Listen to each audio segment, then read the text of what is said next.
أعوذ بالله من الشيطان الرجيم. بسم الله الرحمن الرحيم. الحمد لله رب العالمين، والصلاة والسلام على أشرف الخلائق أجمعين، سيدنا وسيد الأولين والآخرين، حبيبنا وحبيب إله العالمين، إمام المرسلين وخاتم النبيين، شفيع المذنبين ورحمة للعالمين، أبي القاسم المصطفى محمد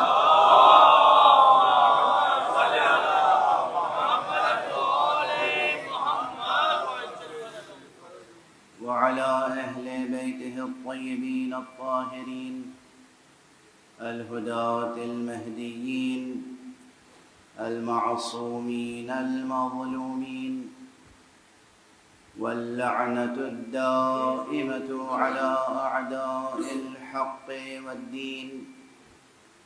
أما بعد، فقد قال الله تعالى عز اسمه في محكم كتابه ومتقن خطابه. بسم الله الرحمن الرحيم. هو الذي أنزل عليك الكتاب منه آيات محكمات هن أم الكتاب وأخر متشابهات، فأما الذين في قلوبهم زيغ فيتبعون ما تشابه منه ابتغاء الفتنة وابتغاء تأويله، وما يعلم تأويله إلا الله والراسخون في العلم يقولون آمنا به كل من عند ربنا وما يذكر إلا أولو الألباب. صدق الله العلي العظيم. اللهم صل على محمد وآل محمد. ایک اور بلند تر صلوات.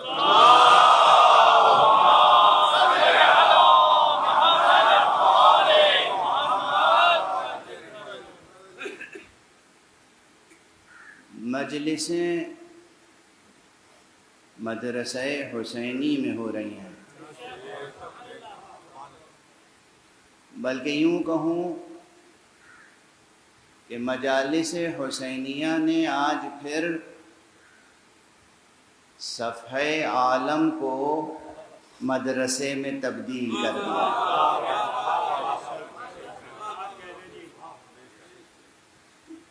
شرق سے غرب تک، شمال سے جنوب تک، زمین سے آسمان تک، بلکہ تحت الثری سے ثریا تک، قلب مومن سے لے کر عرش اعلیٰ تک، بس ایک ہی فضا ہے، فضائے مجلس شبیر. کوئی اہل دل ہو تو سمجھے اس بات. دلوں کے آئینے صاف ہوں، ذہنوں کے آئینے پاک ہوں، سماعتیں بیدار ہوں، آنکھوں کے پردے دھلے ہوئے ہوں، تو نظر آئے گا کہ خدا کی قسم فلک کے دامن سے حسین کے لہو کی خوشبو ہے.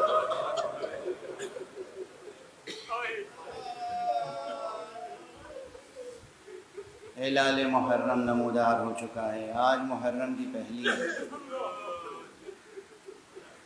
ان مجلسوں کا انعقاد اولاً و بالذات صرف اور صرف غم امام حسین کو زندہ رکھنا ہے. ان مجلسوں کا انعقاد صرف اس مقصد سے ہوتا ہے. لیکن امام حسین امام تھے. تو امام کا غم بھی زندگی کی امامت کرتا ہے۔ یہ امام کا غم ہے جو زندگی کے ہر شعبے کو منور کرتا ہے۔ یہ امام کا غم ہے جو آدمی کو انسان بناتا ہے۔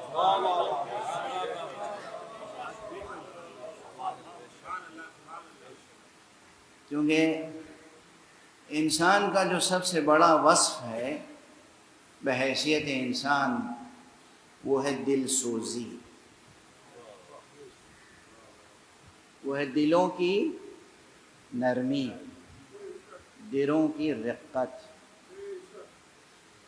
تمام مخلوقات خدا کے لیے دلوں میں گنجائش ہونا، ہر ایک کا درد محسوس کرنے کی صلاحیت ہونا۔ انسان صرف اپنے ہم و غم میں مبتلا نہ رہے بلکہ دوسروں کے درد و الم کو محسوس کر سکے اور اپنے ہم و غم کو بھلا کر دوسروں کے کام آ سکے۔ یہ مرتبہ دل سوزی کا غم حسین سکھاتا ہے۔ اور اسی لیے آپ دیکھیں کہ یہ اس غم کے مدرسے، اس غم کے مکتب محدود نہیں ہیں کسی ایک مسلک کی حد تک یا کسی ایک دین کو ماننے والوں کی حد تک۔ آج دنیا میں مسیحی ایسے ہیں بہت جو مجلس شبیر منعقد کرتے ہیں۔ آج دنیا میں غیر مسلم بہت ہیں ایسے جو مجالس حسینیہ منعقد کرتے ہیں، ذکر امام حسین کرتے ہیں۔ کتنے مسیحی مصنفین ہیں، کتنے ہندو مصنفین ہیں، شعراء و ادبا، جنہوں نے نثر میں اور نظم میں نہ جانے کتنی کتابیں لکھی ہیں۔ کس پر؟ حسین ابن علی۔ اور سب یک زبان کہتے ہیں کہ حسین ہمارے ہیں۔ حسین تو انسانیت کے ہیں، حسین اسی طرح سب کے ہیں جس طرح حسین کا پروردگار سب کا ہے۔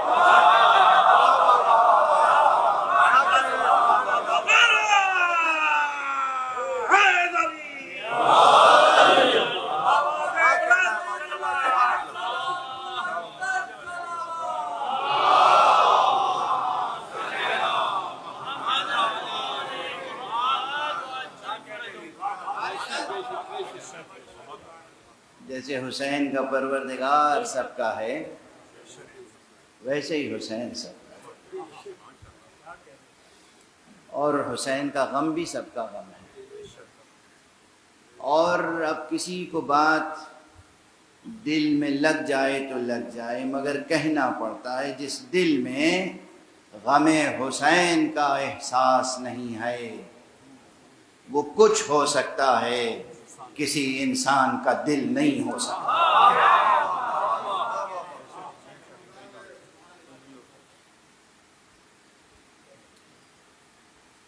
میں نے عرض کیا کہ امام کا غم ہے تو یہ غم بھی زندگی کی امامت کرتا ہے، اور اسی لحاظ سے ان مجلسوں میں موضوعات کا تنوع پیدا ہوتا ہے۔ یعنی یہ بات یاد رکھیے گا کہ اولاً و بالذات، اولاً و آخراً، ان مجلسوں کے انعقاد کا سبب اور فلسفہ صرف اور صرف اور صرف احیاء امر آل محمد ہے۔ غم حسین کو زندہ رکھنا ہے، زندہ رکھنا ہے۔ یہ تو ایک ہماری زبان میں گویا ایک روزمرہ ہو گیا ہے، اصل میں تو غم حسین ہمیں زندہ رکھتا ہے۔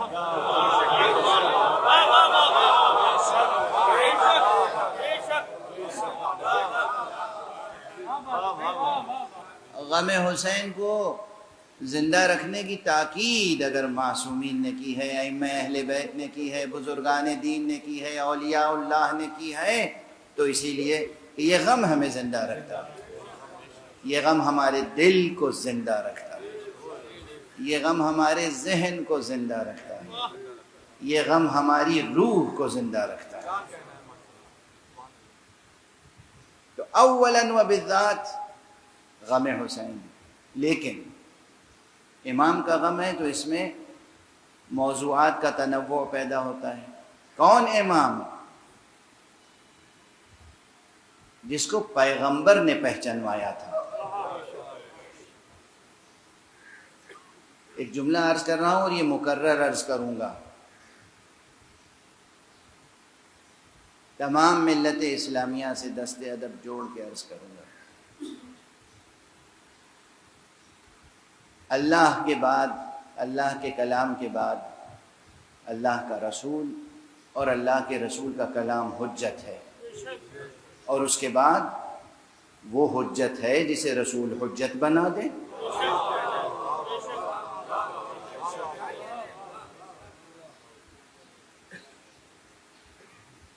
اور جن جن کو حضور نے حجت بنایا ہے ان میں سے ایک حضرت امام ابو عبداللہ الحسین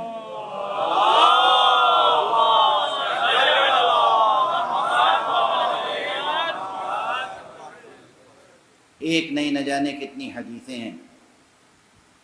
بچے ہیں حسین بظاہر، بچپن کا زمانہ ہے، مگر آغوش میں لے کر منبر پہ تشریف فرما ہوتے ہیں کون؟ حضور، اور فرماتے ہیں ھذا حسین فاعرفوہ، یہ حسین ہے بس اس کی معرفت پیدا کر لو۔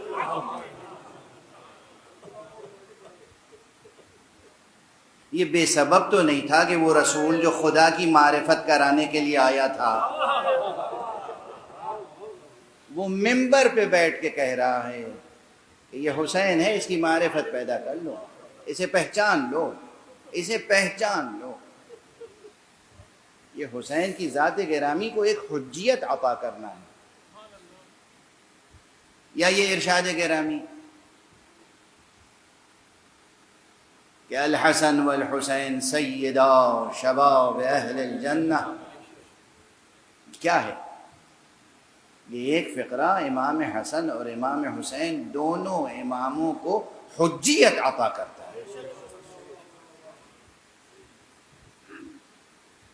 یہ بحث بجائے خود بہت طویل ہو جائے گی، انشاءاللہ پھر کسی اور منبر پہ اسے جاری رکھوں گا۔ لیکن اس وقت جس نقطے کی طرف آپ کی توجہ مبذول کرانی ہے وہ یہ ہے کہ جب بھی غم حسین کی بات ہوگی، جب بھی ذکر سرکار سید الشہداء علیہ الصلاۃ والسلام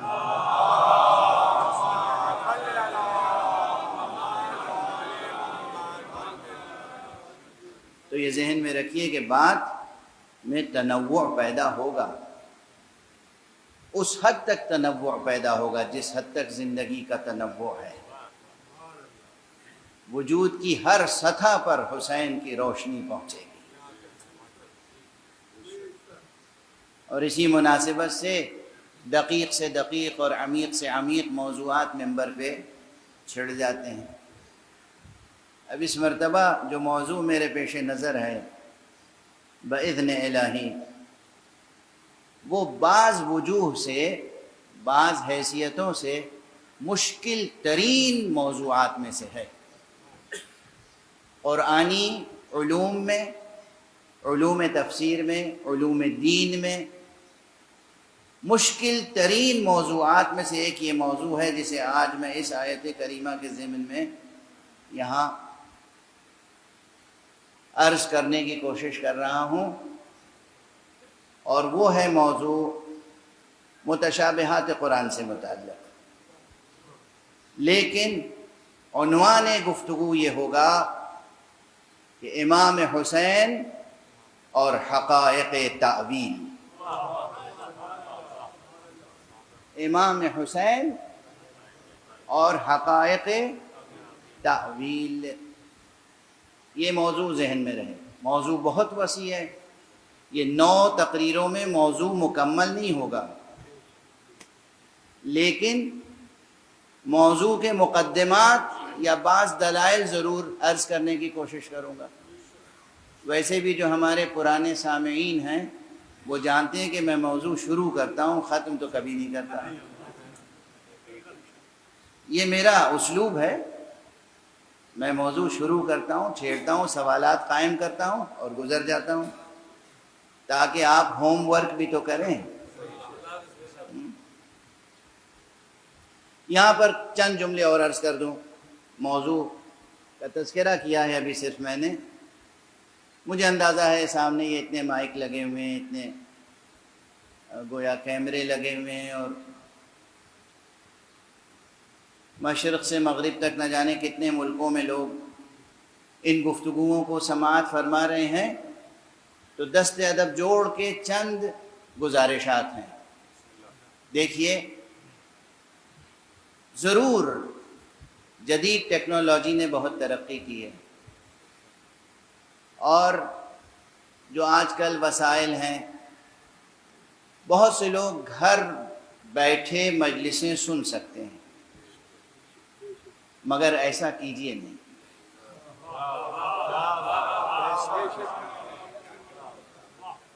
گھروں سے نکلیں، گھروں سے نکلیں. مقام مصائب نہیں ہے، مگر میں ایک جملہ کہوں گا: گھروں سے نکلیں، گھروں سے بنام حسین قدم باہر نکالیں، اور پھر اس تجربے کو محسوس کرنے کی کوشش کریں حسین کیسے مدینے سے نکلے.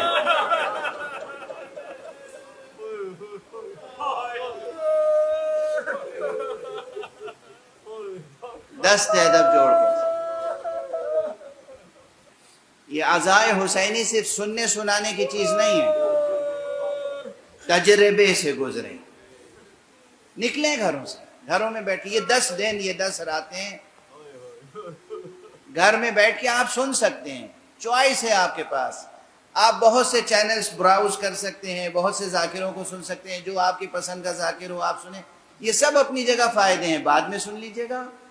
یہ 10 دن گھر سے نکلیں، فرش عزا پر آ کر بیٹھیں. پہلی بات.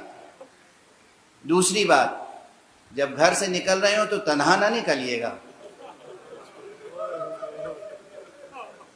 خاتون خانہ کو آبادہ کیجیے. تم نہیں چلو گی حسین کی مجلس میں؟ بچوں کو آمادہ کریں، بیٹا چلو آقا حسین کی مجلس. سب کو اس تجربے میں شریک کریں جیسے آقا حسین پورے کنبے کو لے کے نکلے تھے اللہ کی راہ. اللہ کی راہ میں پورے کنبے کو لے کے نکلے تھے نا حسین. یہ تجربہ کیجیے، گھروں میں نہ بیٹھیے. یہ 10 دن منصوبہ بندی کے ساتھ گھروں سے نکلیں، مجلسوں میں جہاں بھی ہوں آپ، امریکہ میں ہیں، کینیڈا میں ہیں، آسٹریلیا میں ہیں، چین میں ہیں، جہاں بھی ہیں. کسی ایک جگہ مجلس ہو رہی ہوگی، کسی امام بارگاہ میں، کسی مسجد میں، کسی مومن کے گھر پر، کسی ہال میں، آپ وہاں جائیں، بنام حسین شرکت کریں. دیکھیں اس تجربے سے آپ کی روح میں کیا ترقی پیدا ہوتی ہے اور آپ کے بچوں کی کیسی تربیت ہوتی ہے. اس عزاداری کی برکتیں، اس عزاداری کے ثمرات، اس کے فیوز، اس کے برکات آپ کو اندازہ نہیں ہے. تجربہ کریں. یہ پہلی چیز. اور دوسری چیز، ہاں جب آپ گھر سے نکلیں گے اور فرش عزا پہ آئیں گے تو یقیناً پھر یہ کہنے کی ضرورت نہیں ہے، لیکن التفات توجہ سے سنیں، رسماً نہ سنیں، رسماً نہ سنیں، سرسری انداز میں نہ سنیں. پورے وجود سے ہمتن گوش ہو کر سنیں ذکر حسین. دل کے کان بھی کھلے ہوئے ہوں، دل سے سنیں ذکر حسین. گریہ کریں تو آنکھوں میں آنسو تو آئیں گے ہی، دل میں محسوس کریں اس غم کو، اس الم کو، اس کرب کو.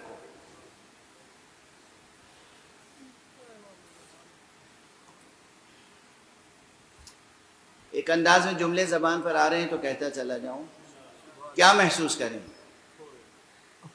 آپ میں بہت سے بزرگ یہاں بیٹھے ہیں، آپ نے اپنے بیٹے کو، اپنے پوتے کو، اپنے نواسے کو، اپنی نواسی کو کبھی اٹھا کے سینے سے لگایا ہو؟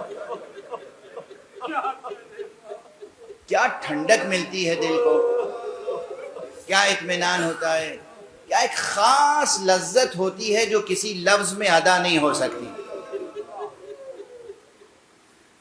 اور اس کے بعد اگر وہ بچہ بچھڑ جائے تو کیا کرب ہوتا ہے. بس سوچئے گا کہ رسول اللہ حسین کو کیسے سینے سے لگاتے، اور جب حسین جدا ہوئے رسول سے تو رسول پہ کیا قیامت گزری. تجربہ. یہ عزاداری رسمی نہیں ہے، یہ رسم نہیں، یہ ریچولز نہیں ہے. دوسری بات، تیسری بات توجہ دلا رہا ہوں.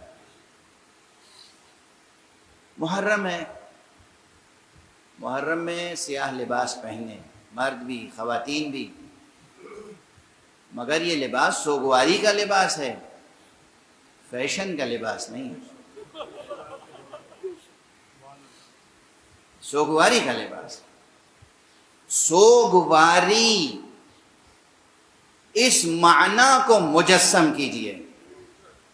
آپ کا چہرہ نظر آئے سوگوار، آپ کا لباس نظر آئے سوگوار،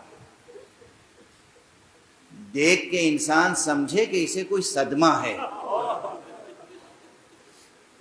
پوچھے کہ کیا ہوا ہے تو بتاؤ کہ حسین کون تھے.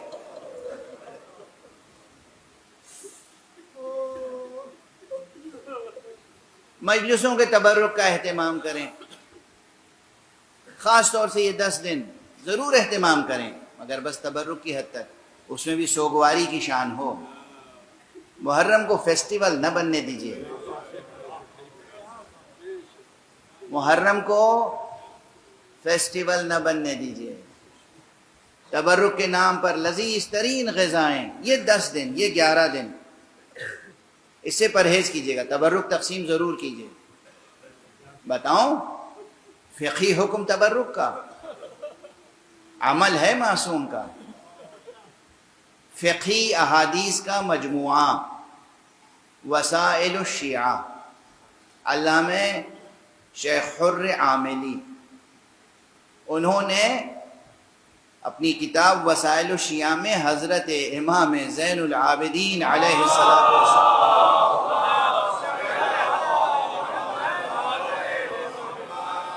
کا عمل لکھا ہے. عمل، آپ کا عمل یہ تھا کہ کربلا کے بعد سے جب اسیران اہل بیت مدینے آئے تھے تو پھر بنو ہاشم میں بطور خاص برابر مجلسیں ہی منعقد ہوتی تھیں.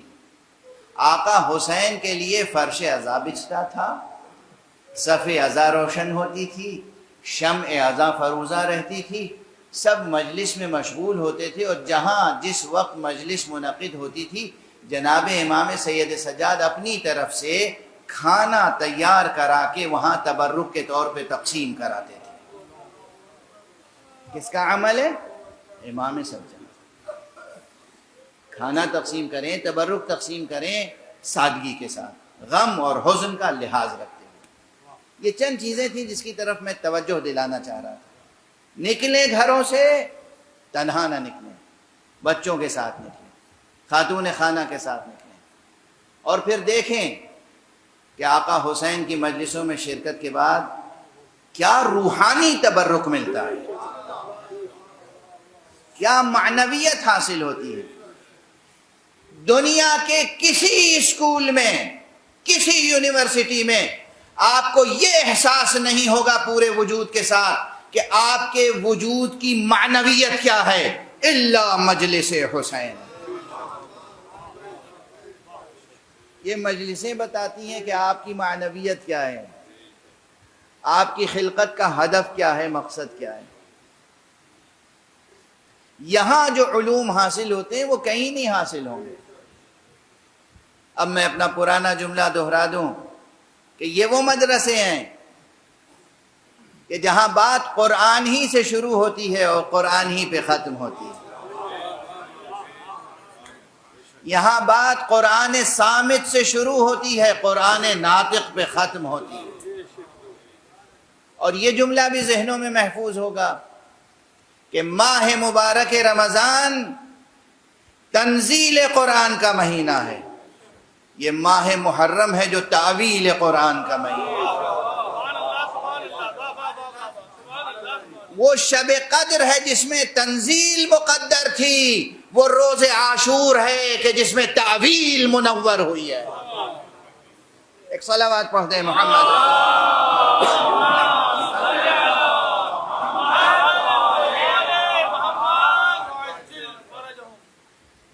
اور بس اسی مناسبت سے اس مرتبہ یہ بات ذہن میں آئی کہ گفتگو اس عنوان سے ہو، امام حسین اور حقائق تعویل۔ میں نے عرض کیا کئی حیثیتوں سے یہ موضوع، یہ عنوان مشکل ترین عناوین میں سے ہے، علمی، فکری، قرآنی، تفسیری اور فقہی بھی۔ اور اس سلسلے میں تقریباً جامع ترین آیت یہ آیت ہے کہ جو سورہ مبارکہ آل عمران کی میں نے آپ حضرات کے سامنے تلاوت کرنے کی سعادت حاصل کی۔ ارشاد الہی ہے نبی اکرم صلی اللہ علیہ وآلہ وسلم،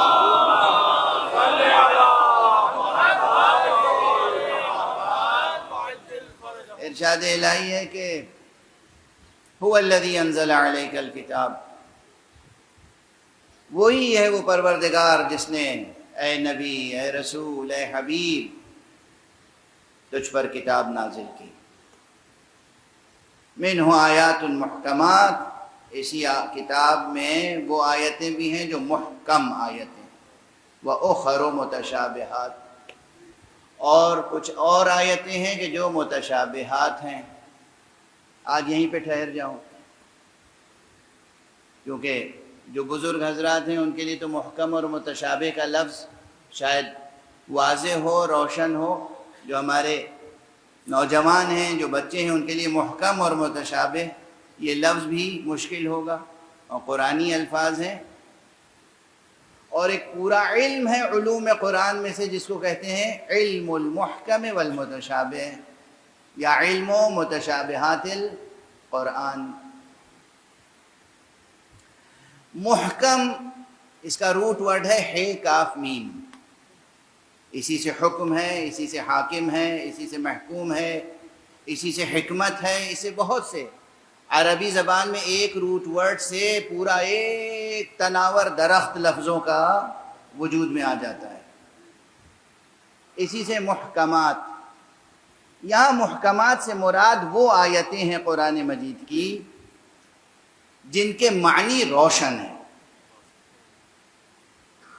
جن کے معنی عام ہیں اور روشن ہیں اور ہر ایک سمجھ سکتا ہے، فوراً سمجھ نہیں جاتا، سمجھ سکتا ہے۔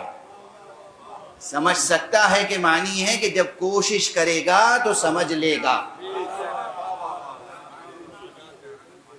یہ نہیں کہ بس لفظ پہ نگاہ پڑی، نظر پڑی اور سمجھ میں آ گیا، ایسا نہیں کسی سے سنی آیت اور بس سمجھ میں آ گئی، نہیں، سمجھ سکتا ہے، ہر شخص سمجھ سکتا ہے۔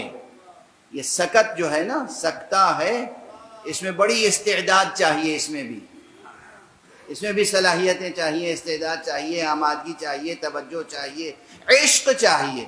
عشق تو ہر جگہ درکار ہے۔ خدا کی محبت نہیں ہوگی، رسول خدا سے عشق نہیں ہوگا، آل رسول کی قدر شناسی نہیں ہوگی، قرآن کبھی سمجھ میں نہیں آ سکتا، اس لیے کہ قرآن آپ کو منہ ہی نہیں لگائے گا۔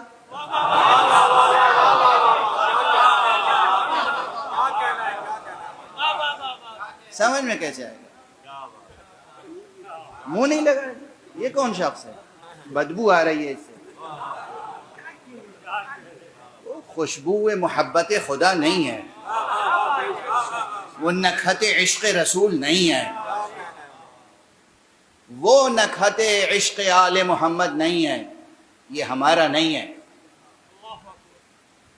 جہاں محبت خدا اور محبت رسول و آل رسول نہ ہو وہ قرآن کا نہیں ہے۔ ہو کیسے سکتا ہے قرآن کا؟ قرآن نازل کس پر ہوا؟ کس پر نازل ہوا؟ رسول پہ نازل ہوا؟ قرآن نازل ہوا محمد ابن عبداللہ پر صلی اللہ علیہ وآلہ۔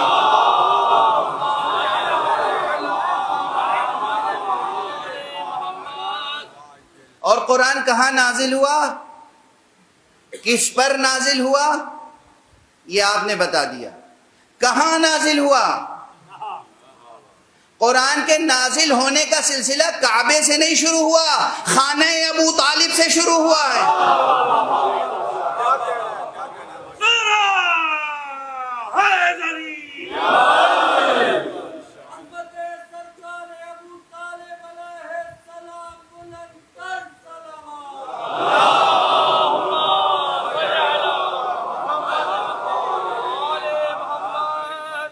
خانہ ابو طالب سے غار حرا تک اور غار حرا سے خانہ ابو طالب تک، میں اپنے خطیبانہ انداز میں کہوں، حاجی جاتا ہے تو صفا و مروہ سے تک، مروہ سے صفا تک سعی کرتا ہے۔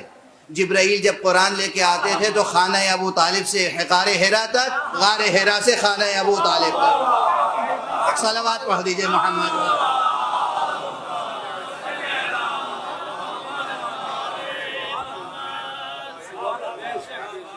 ایک اور بلند صلوات پڑھ دیں۔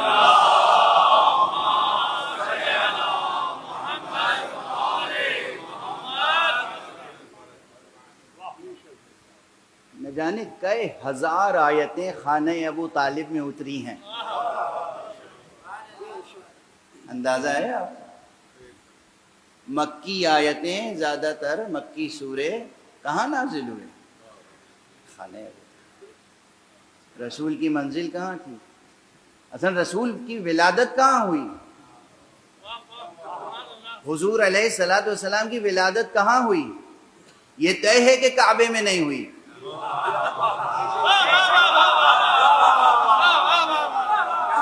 کوئی ایک ضعیف سے ضعیف قول بھی نہیں ہے کہ کعبے میں ولادت پیغمبر ہے۔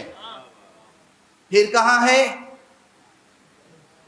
مجھے یاد آ گیا بے اختیار، اسی ممبر سے شاید 15-16 برس پہلے کہہ چکا ہوں، اور وہ یہ ہے کہ حضور کی ولادت کعبے میں نہیں ہوئی۔ راز کیا ہے؟ سبب کیا ہے؟ اس فقیر کی سمجھ میں جو بات آتی ہے وہ یہ کہ حضور کی حیثیت کیا ہے؟ اس کائنات کے سب سے بڑے معلم توحید ہیں مصطفیٰ۔ یہ حضور کی شایان شان نہیں تھا کہ وہ ایسی جگہ پیدا ہوں جہاں پہلے سے 360 بت رکھے ہوئے ہوں۔ چشم مشیت نے مکے پہ نظر ڈالی، کہیں وہ گھر مل جائے جہاں کوئی بت نہ نظر آئے۔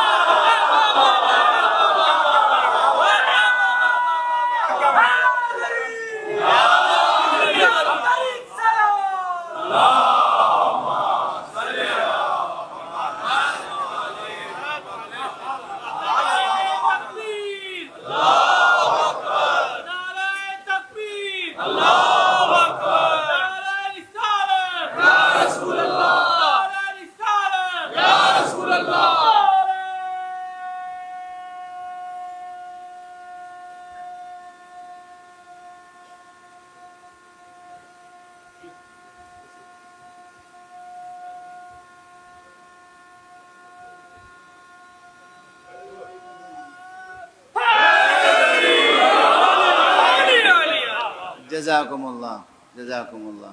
اللہ آپ کو پاکیزہ نفس عطا کرے اور نفس رحمانی کے فیوزات آپ تک پہنچے۔ خدا کی قسم یہ تاریخ کا اعجاز ہے کہ حضور کی ولادت اس جگہ ہوئی جہاں کوئی بت نہیں تھا، اور وہ بس ایک ہی گھر تھا یا چند گھر اور تھے، لوگوں کو خبر نہیں تھی، ان گھروں میں کوئی بت نہیں تھا۔ یہ معمولی بات نہیں ہے بھئی، خانہ کعبہ کے دروازے تو سب کے لیے کھلے ہوئے تھے نا، مجبوری تھی، تو جس کا جی چاہتا تھا لے جا کے بت رکھ دیتا تھا اپنے خاندان کا۔ ابو طالب کا گھر تھا، ابو طالب کی اجازت کے بغیر کوئی جا نہیں سکتا تھا اس میں، تو مجال کس کی تھی کہ وہاں بت رکھ دیتا؟ جہاں کوئی بت نہیں تھا وہاں توحید کا سب سے بڑا معلم پیدا ہوا، اور پھر پیغمبر پیدا ہوئے تو یوں ہی پیدا ہوئے تھے۔ جناب آمنہ بنت وہب کے ساتھ بھی قریش کے گھرانوں اور قریش کی خواتین کی رشک کی اور حسد کی وہی کیفیت تھی جو جناب خدیجۃ الکبریٰ اور جناب فاطمہ بنت اسد کے ساتھ رہی، کیونکہ جو نور تھا پیشانی عبداللہ میں، اس نور کی خاطر کتنے تھے جو چاہتے تھے کہ اس نور کے حصے دار ہم بن جائیں،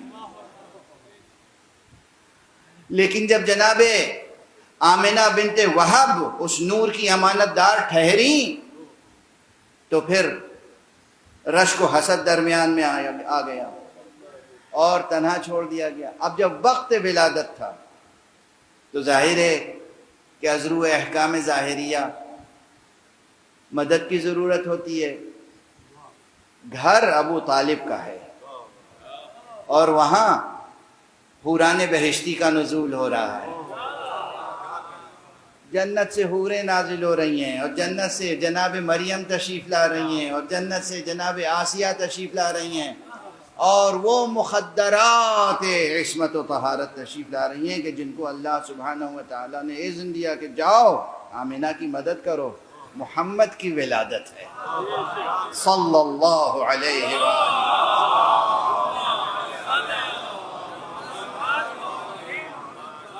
اس گھر کی کیا شان ہوگی؟ اب میں ظاہر چھوٹی چھوٹی باتیں، چھوٹی چھوٹی مثالیں بھی دینی پڑتی ہیں نا بچوں کے لیے۔ کسی صاحب کے گھر پہ کسی کنٹری کے پریسیڈنٹ صاحب آ جائیں، یوں ہی آ جائیں، تب بھی وہ کتنا ناز کرے گا، میرے گھر آئے تھے، حالانکہ کوئی حیثیت نہیں آپ کی، لیکن آپ کے گھر آئے تھے، آپ ناز کریں گے۔ اتنی سی مثال کافی ہے۔ کوئی بھی اہم شخصیت آ جائے، کراچی میں کسی مومن کے گھر پر کبھی حضرت آیت اللہ العظمیٰ سیستانی تشریف لے آئیں، تو کتنا ناز کرے گا۔ رہبر عالی قدر آیت اللہ العظمیٰ خامنئی کہیں تشریف لے آئیں، کتنا ناز کرے گا وہ، کسی کے گھر آ جائیں۔ اب مکے میں حضرت ابو طالب کا گھر ہے اور وہاں جبرائیل آ رہے ہیں،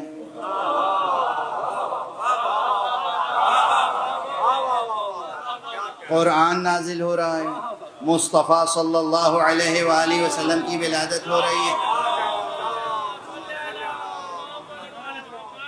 اور ایسے واقعات اتفاقی نہیں ہوتے۔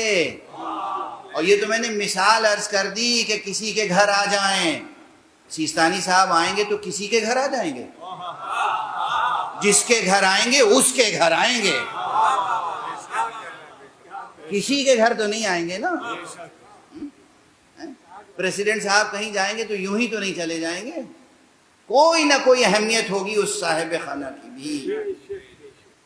تو بس یاد رکھیے کہ جس آغوش تربیت میں مصطفیٰ صلی اللہ علیہ وآلہ وسلم کو حق سبحانہ و تعالی نے سپرد کیا تھا، اس کی کبھی توہین نہ کیجیے گا، یہ بھی توہین رسالت ہوگی۔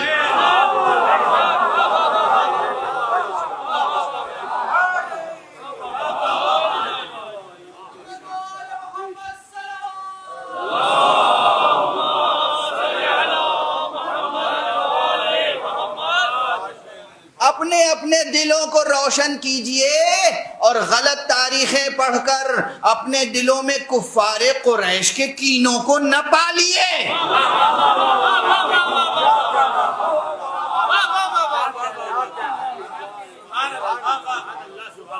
کفار قریش کو حسد تھا ابو طالب سے، کفار قریش ابو طالب کے دشمن تھے. کیوں؟ اس لیے کہ یہ خاتم النبیین کا حمایتی بنا ہوا ہے.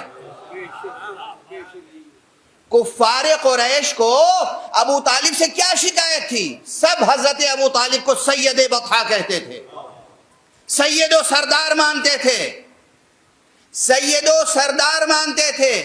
تمام مشرکین و کفار، مومنین و مشرکین، سب بت پرست اور غیر بت پرست، سب ابو طالب کو سید و سردار مانتے تھے. پھر اگر دشمنی پیدا ہوئی تو کس بات پر؟ کیا جناب ابو طالب نے کسی کی خیانت کی تھی؟ کوئی خون کیا تھا؟ کسی کی امانت واپس نہیں کی تھی؟ کسی کو کوئی اذیت پہنچائی تھی؟ کوئی الزام ہے ابو طالب پر سوائے ایک الزام کے محمد کے لیے سینہ سپر رہتے تھے؟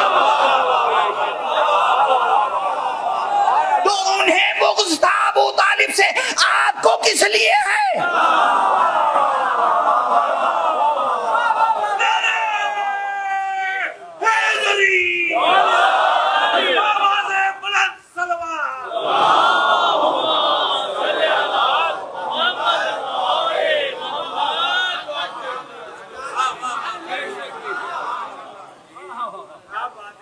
خبردار کوئی ایسی بات نہ کیجیے گا جس سے رسول کو کہیں اذیت پہنچے، اور کوئی ایسی بات نہ ہو جس سے توہین رسالت لازم آئے. رسول اللہ محمد رسول اللہ صلی اللہ علیہ وآلہ.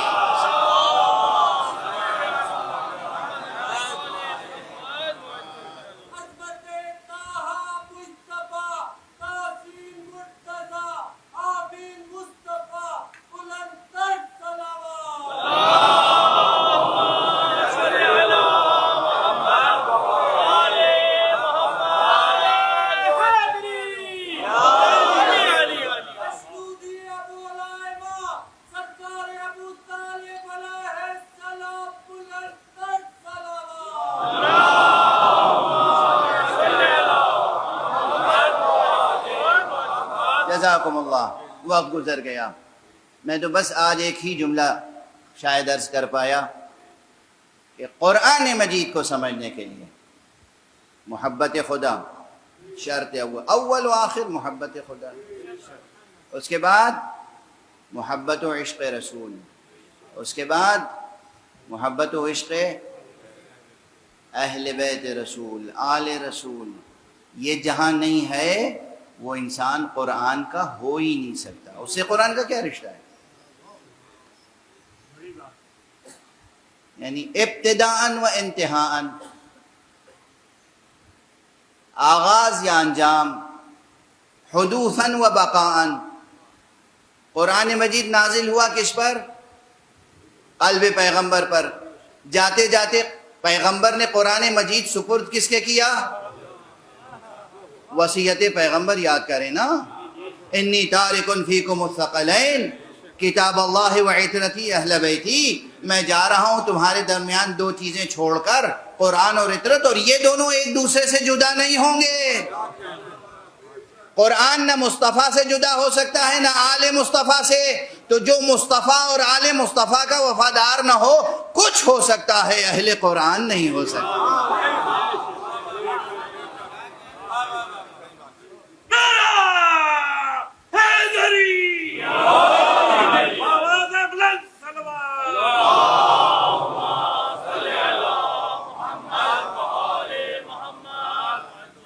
اگر اہل قرآن ہونا ہے تو سب سے پہلے قرآن کہاں سے ملے گا؟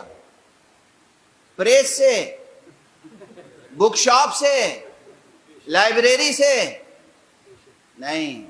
دھوکہ کھا گئے آپ، فریب میں مبتلا ہیں، نالج نہیں ہے آپ کو، ایلوژن آف نالج ہے.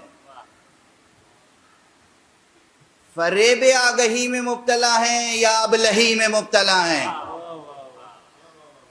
قرآن ملے گا تو سرکار رسالت میں آپ صلی اللہ علیہ وآلہ وسلم.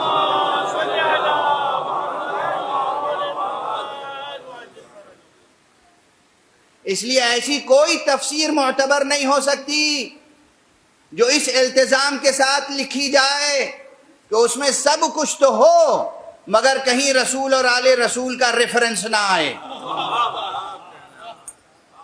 وہ تفسیر قرآن نہیں ہے، تفسیر بالرائے ہے. وہ تفسیر بالرائے ہے، تفسیر قرآن نہیں ہے. تفسیر قرآن وہی ہوگی جس میں رسول کا بار بار تذکرہ ہو. اور اب پھر ایک جملہ عرض کر دوں، یہ جملہ ضرور ماضی میں بھی عرض کر چکا ہوں متعدد بار، اور مستقبل میں بھی عرض کرتا رہوں گا ہمیشہ، کہ قرآن مجید اللہ سبحانہ و تعالی نے ایسی صنعت میں نازل کیا ہے. یہ صنعت یہ ادبی اصطلاح کے طور پر بھی استعمال کر رہا ہوں، بلکہ زیادہ غالب جنبہ وہی ہے. علوم بلاغت میں، فنون بلاغت میں ایک علم ہے، علم بدیع، جس میں صنائع اور بدائع سے بحث ہوتی ہے. یعنی آپ اپنے کلام کو کس طریقے سے سجا کر پیش کریں کہ زیادہ سے زیادہ مؤثر ہو جائے. یہ جملہ یاد رکھیے گا. کلام سجاتا کیوں ہے انسان؟ تاکہ سامع اسے پوری جاذبیت سے قبول کرے. اپنی تقریر کو، تحریر کو، شاعری کو، نثر کو انسان کیوں سجاتا ہے؟ تاکہ پڑھنے والا، سننے والا جذب ہو جائے اس میں. تو اللہ سبحانہ و تعالی نے قرآن کو نازل کیا ہے ایسی صنعت میں کہ متن قرآن سیرت مصطفیٰ سے جدا ہو نہیں سکتا.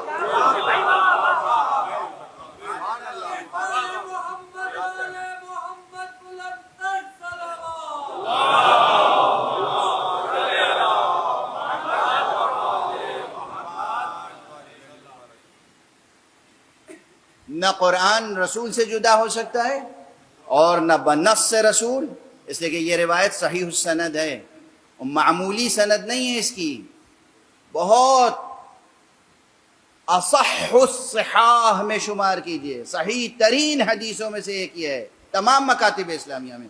کوئی جھٹلائے گا تو جھوٹا ہی ہوگا، پوری ذمہ داری سے عرض کر رہا ہوں، کوئی جھٹلائے گا تو جھوٹا ہی ہوگا. یہ صحیح ترین حدیثوں میں سے ہے. حضرت امام مسلم نے بھی لکھی ہے، امام مسلم کی صحیح مسلم میں بھی، اور تمام ائمہ حدیث نے لکھا ہے. حضور نے جاتے جاتے کہا انی تارک فیکم الثقلین، اور یہ ایک نہیں، ایک سے زائد مقامات پر کہا ہے، بار بار کہا انی تارک فیکم الثقلین، میں جا رہا ہوں دو نفیس چیزیں، دو گراں بہا چیزیں چھوڑ کر جا رہا ہوں، ایک قرآن اور ایک میرے اہل بیت، میری عطرت، اور یہ دونوں لن یفترقا حتی یرد علی الحوض، یہ ایک دوسرے سے جدا نہیں ہو سکتے جب تک مجھ سے آ کر حوض کوثر پر ملاقات نہ کریں. تو جو قرآن سے وفاداری رکھنا چاہتا ہے اسے اہل بیت کا وفادار ہونا ہوگا، اور اہل بیت مصطفیٰ، عطرت مصطفیٰ سے دوری اختیار کر کے کوئی قرآن سے نزدیک نہیں ہو سکتا، نہ قرآن سے نزدیک ہو سکتا ہے، نہ روز حشر مصطفیٰ کی زیارت سے مشرف ہو سکتا ہے، نہ آب کوثر سے سیراب ہو سکتا. صلوات پڑھ دیں محمد.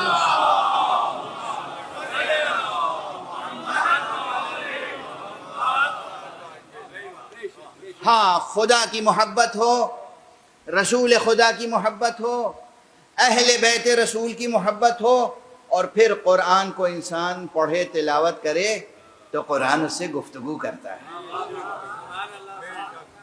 قرآن اس سے گفتگو کرتا ہے، قرآن کھلتا ہے اس کے سامنے. جیسے صبح کے وقت آپ چمن میں جائیں، کوئی بند کلی ہو، اور اس کے بعد اسی وقت نسیم سحر، نسیم صبح اس پر سے گزرے اور وہ کلی چٹک کے پھر کھل کے گلاب بن جائے، تو جب آپ محبت خدا کی شمیم کے ساتھ، جب عشق رسول کی نسیم کے ساتھ، جب محبت اہل بیت کی نکہت کے ساتھ جب جزدان سے قرآن نکالیں گے تو وہ اسی طرح کھل جائے گا آپ کے سامنے، اور اس کی خوشبو مشام جاں کو معطر کرے گی، اس کے انوار، اس کے معانی، اس کا رنگ، اس کی نکہت سب آپ کے وجود میں جذب ہو جائے گی. پھر قرآن آپ کا ہوگا، آپ قرآن کے ہوں گے. قرآن پڑھیں. اور پھر محکمات بھی روشن ہوں گے اور متشابہات بھی. بس آج یہ تمہید تھی، وقت ختم ہو گیا. ذہن میں رہے موضوع، انشاءاللہ اسی موضوع پہ گفتگو ہوگی، اور امید ہے کہ کسی حد تک حق ادا کر سکوں گا انشاءاللہ. امام حسین اور حقائق تعویل. قرآن مجید کو پڑھیں مکتب حسینی میں، قرآن مجید کے رموز کو منکشف کریں، اسرار کو منکشف کریں، در کو دریافت کریں. آقا حسین کی روشنی میں، ان کی محبت میں، ان کی محبت کے ساتھ، ان کی رہنمائی میں، ان کے اقوال، ان کے ارشادات، ان کی سیرت. دیکھیے حسین کا ہر قدم قرآن مجید کی آیتوں کے ساتھ اٹھتا ہے، ہر نفس قرآن کے ساتھ ہے. آج پہلی محرم ہے. تمام مورخوں نے لکھا ہے کہ جب آقا نے فیصلہ کیا کہ اب مدینے سے جانا ہے تو اس وقت بھی قرآن مجید کی آیت کی تلاوت کر رہے تھے. جب مکہ قریب آیا اس وقت بھی آیت کی تلاوت کر رہے تھے. یہ سب روایتیں ہیں نا، یہ یوں ہی تو نہیں ہے. اور قبل اس کے کہ ان آیتوں کی طرف اشارہ کروں، ایک بات عرض کر دوں، یہ تاریخی ہے. آقا حسین چھپ کر مدینے سے نہیں گئے تھے.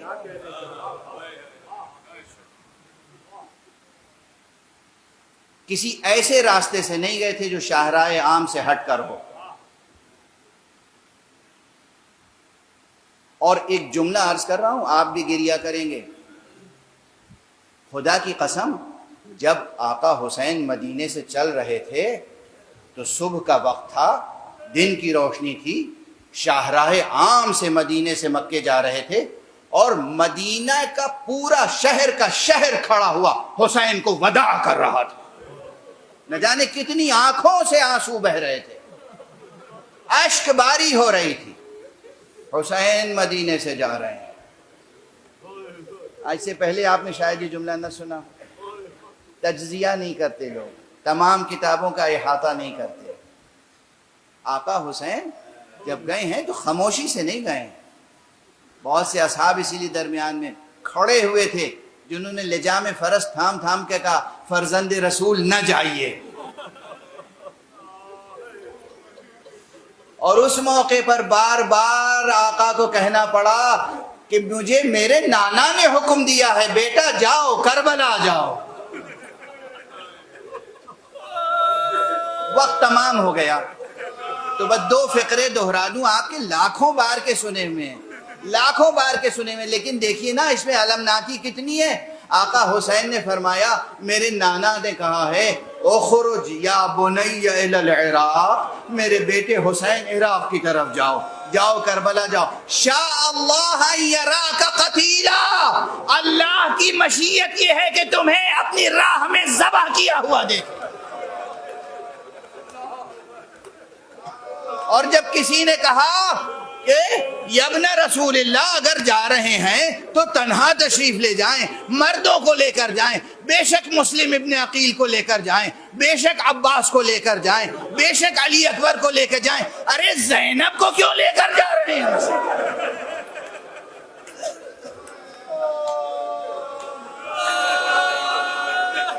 یہ نبی زادیوں کو ساتھ میں کیوں لے جا رہے ہیں؟ ایک ہی جملہ تھا، شاء اللہ ان یراہن سبایا. ارے اللہ کی مشیت یہ ہے کہ یہ اسیر ہوں، یہ اسیر ہوں گی تو دین آزاد ہوگا، یہ سربرہنہ ہوں گی تو دین کا پرچم بلند ہوگا. انا للہ و انا الیہ راجعون، رضا بقضائہ و تسلیما لامرہ. پروردگار ہمیں علوم قرآن اور معارف اہل بیت سے آشنا فرما.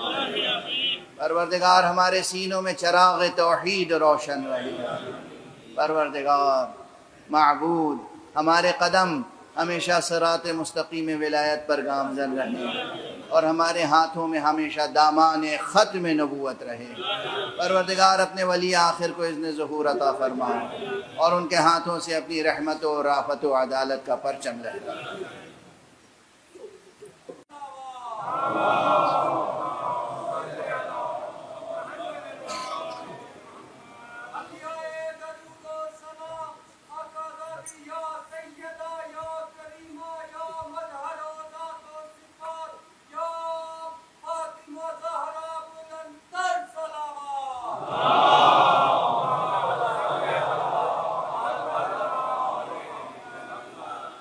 فاتحہ۔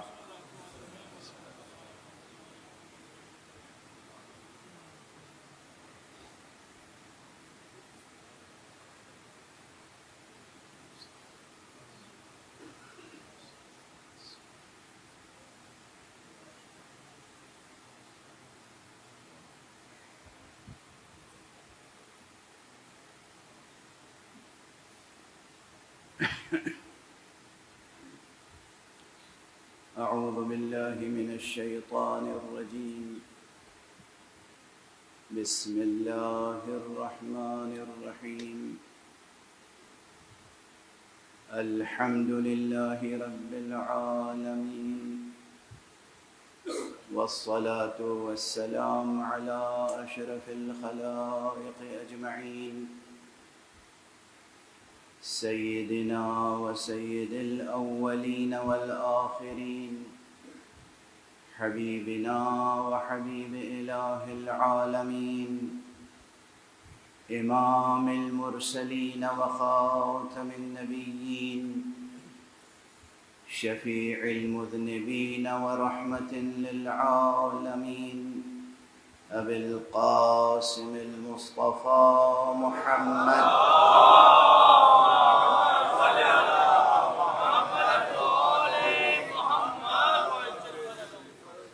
وعلى أهل بيته الطيبين الطاهرين الهداة المهديين المعصومين المظلومين واللعنة الدائمة على أعداء الحق والدين أما بعد فقد قال الله تعالى عز اسمه في محكم كتابه ومتقن خطابه بسم الله الرحمن الرحيم هو الذي أنزل عليك الكتاب منه آيات محكمات هن أم الكتاب وأخر متشابهات فأما الذين في قلوبهم زيغ فيتبعون ما تشابه منه ابتغاء الفتنة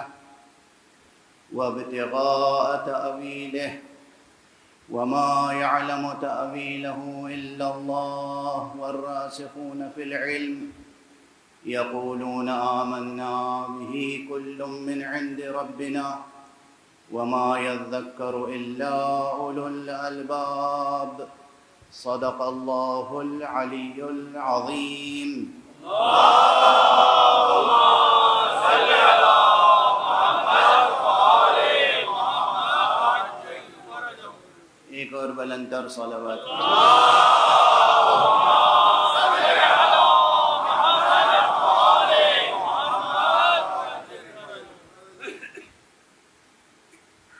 مجلسیں مدرسہ حسینی میں ہو رہی ہیں، بلکہ یوں کہوں کہ مجالس حسینیہ نے آج پھر صفحہ عالم کو مدرسے میں تبدیل کر دیا۔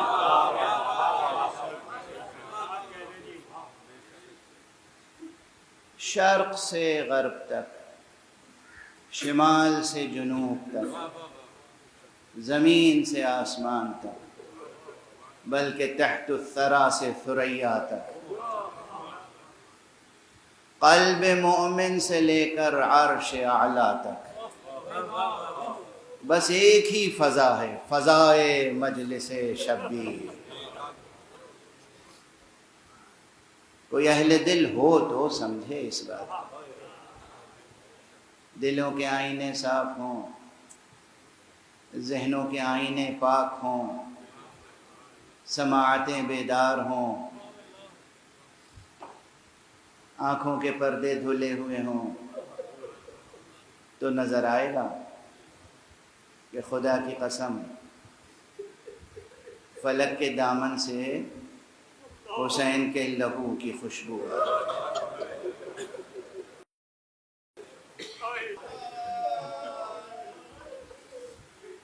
ہلال محرم نمودار ہو چکا ہے، آج محرم کی پہلی ہے۔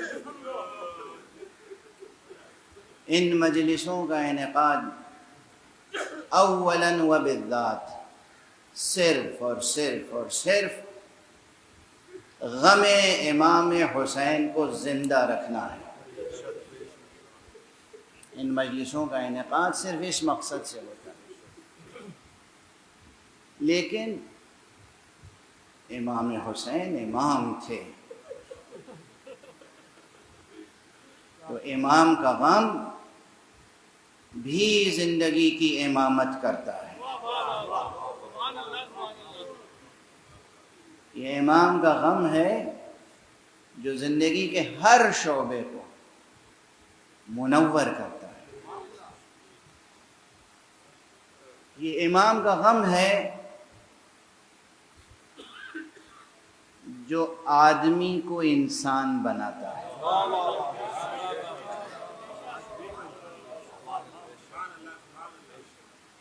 کیونکہ انسان کا جو سب سے بڑا وصف ہے بحیثیت انسان، وہ ہے دل سوزی، وہ ہے دلوں کی نرمی، دلوں کی رقت۔ تمام مخلوقات خدا کے لیے دلوں میں گنجائش ہونا، ہر ایک کا درد محسوس کرنے کی صلاحیت ہونا۔ انسان صرف اپنے ہم و غم میں مبتلا نہ رہے، بلکہ دوسروں کے درد و الم کو محسوس کر سکے، اور اپنے ہم و غم کو بھلا کر دوسروں کے کام آ سکے۔ یہ مرتبہ دل سوزی کا غم حسین سکھاتا ہے۔ اور اسی لیے آپ دیکھیں کہ یہ اس غم کے مدرسے، اس غم کے مکتب محدود نہیں ہیں کسی ایک مسلک کی حد تک یا کسی ایک دین کو ماننے والوں کی حد تک۔ آج دنیا میں مسیحی ایسے ہیں بہت جو مجلس شبیر منعقد کرتے ہیں۔ آج دنیا میں غیر مسلم بہت ہیں ایسے جو مجالس حسینیہ منعقد کرتے ہیں، ذکر امام حسین کرتے ہیں۔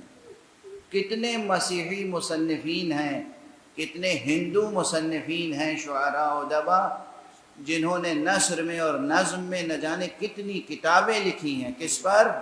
حسین ابن علی۔ اور سب یک زبان کہتے ہیں کہ حسین ہمارے ہیں، حسین تو انسانیت کے ہیں، حسین اسی طرح سب کے ہیں جس طرح حسین کا پروردگار سب کا ہے۔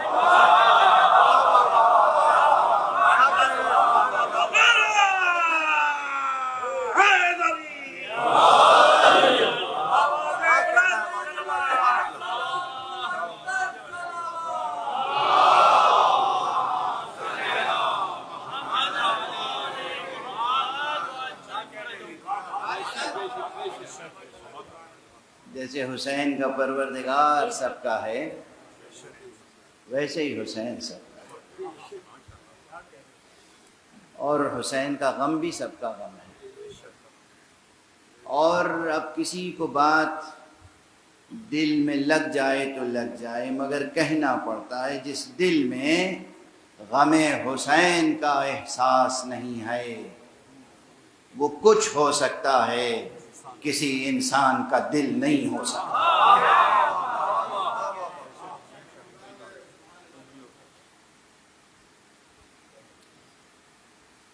میں نے عرض کیا کہ امام کا غم ہے، تو یہ غم بھی زندگی کی امامت کرتا ہے، اور اسی لحاظ سے ان مجلسوں میں موضوعات کا تنوع پیدا ہوتا ہے۔ یعنی یہ بات یاد رکھیے گا کہ اولاً و بالذات، اولاً و آخراً، ان مجلسوں کے انعقاد کا سبب اور فلسفہ صرف اور صرف اور صرف احیاء امر آل محمد ہے۔ غم حسین کو زندہ رکھنا ہے، زندہ رکھنا ہے۔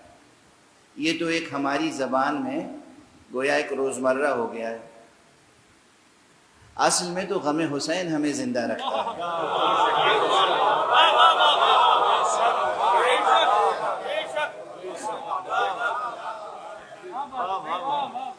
غم حسین کو زندہ رکھنے کی تاکید اگر معصومین نے کی ہے، ائمہ اہل بیت نے کی ہے، بزرگان دین نے کی ہے، اولیاء اللہ نے کی ہے، تو اسی لیے یہ غم ہمیں زندہ رکھتا ہے۔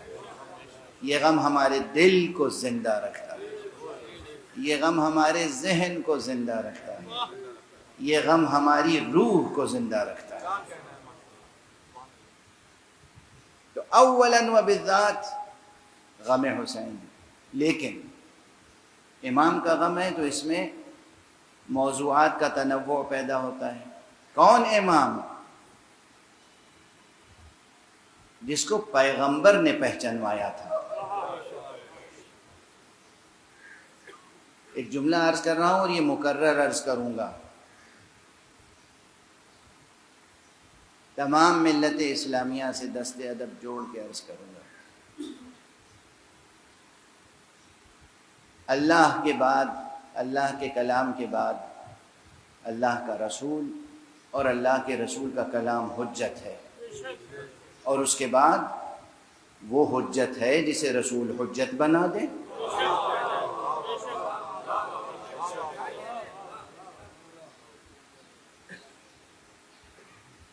اور جن جن کو حضور نے حجت بنایا ہے ان میں سے ایک حضرت امام ابو عبداللہ الحسین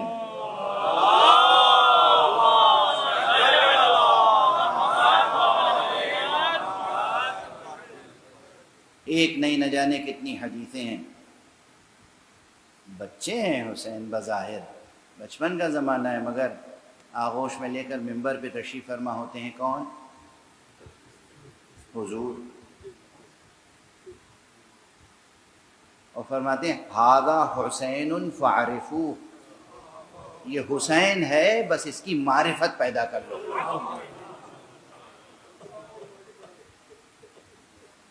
یہ بے سبب تو نہیں تھا کہ وہ رسول جو خدا کی معرفت کرانے کے لیے آیا تھا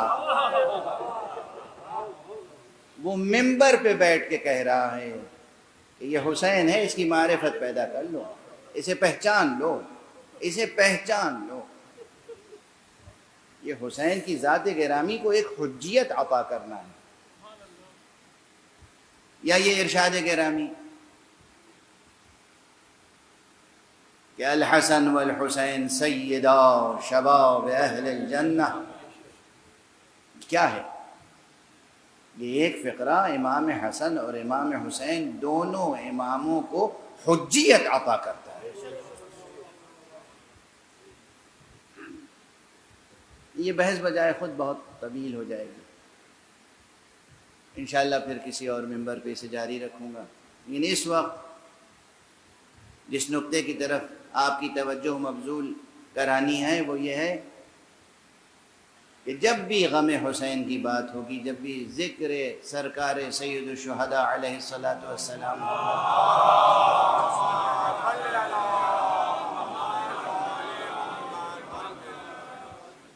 تو یہ ذہن میں رکھیے کہ بات میں تنوع پیدا ہوگا، اس حد تک تنوع پیدا ہوگا جس حد تک زندگی کا تنوع ہے۔ وجود کی ہر سطح پر حسین کی روشنی پہنچے گی،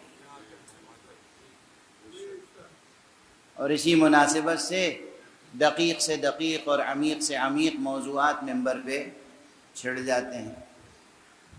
اب اس مرتبہ جو موضوع میرے پیش نظر ہے بإذن الہی، وہ بعض وجوہ سے، بعض حیثیتوں سے مشکل ترین موضوعات میں سے ہے۔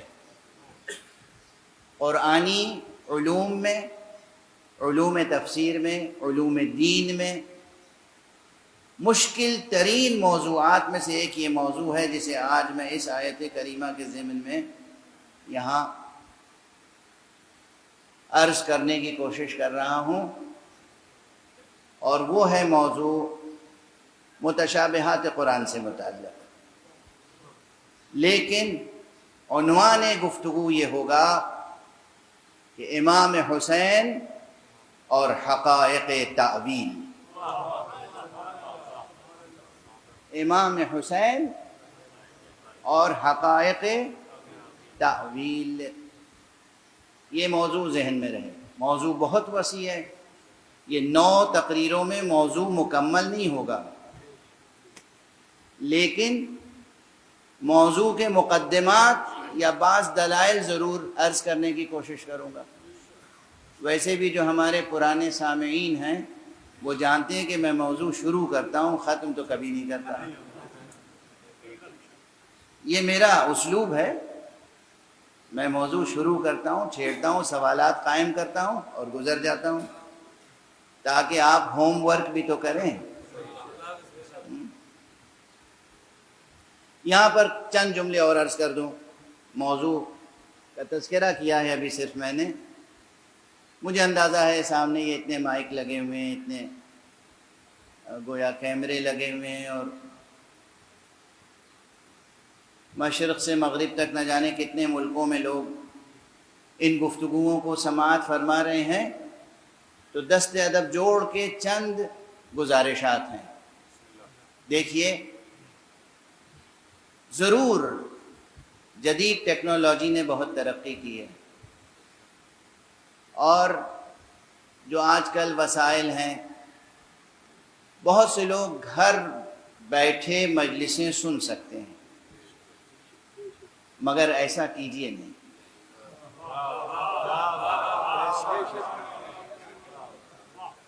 گھروں سے نکلیں، گھروں سے نکلیں۔ مقام مصائب نہیں ہے، مگر میں ایک جملہ کہوں گا، گھروں سے نکلیں، گھروں سے بنام حسین قدم باہر نکالیں، اور پھر اس تجربے کو محسوس کرنے کی کوشش کریں، حسین کیسے مدینے سے نکلے۔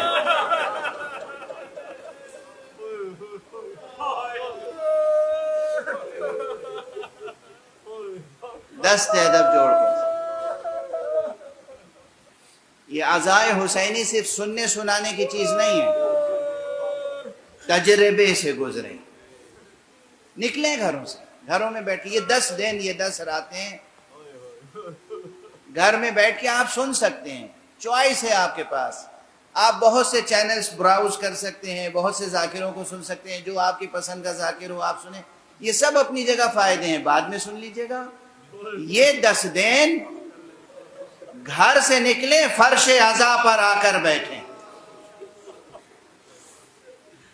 پہلی بات۔ دوسری بات، جب گھر سے نکل رہے ہو تو تنہا نہ نکلیے گا،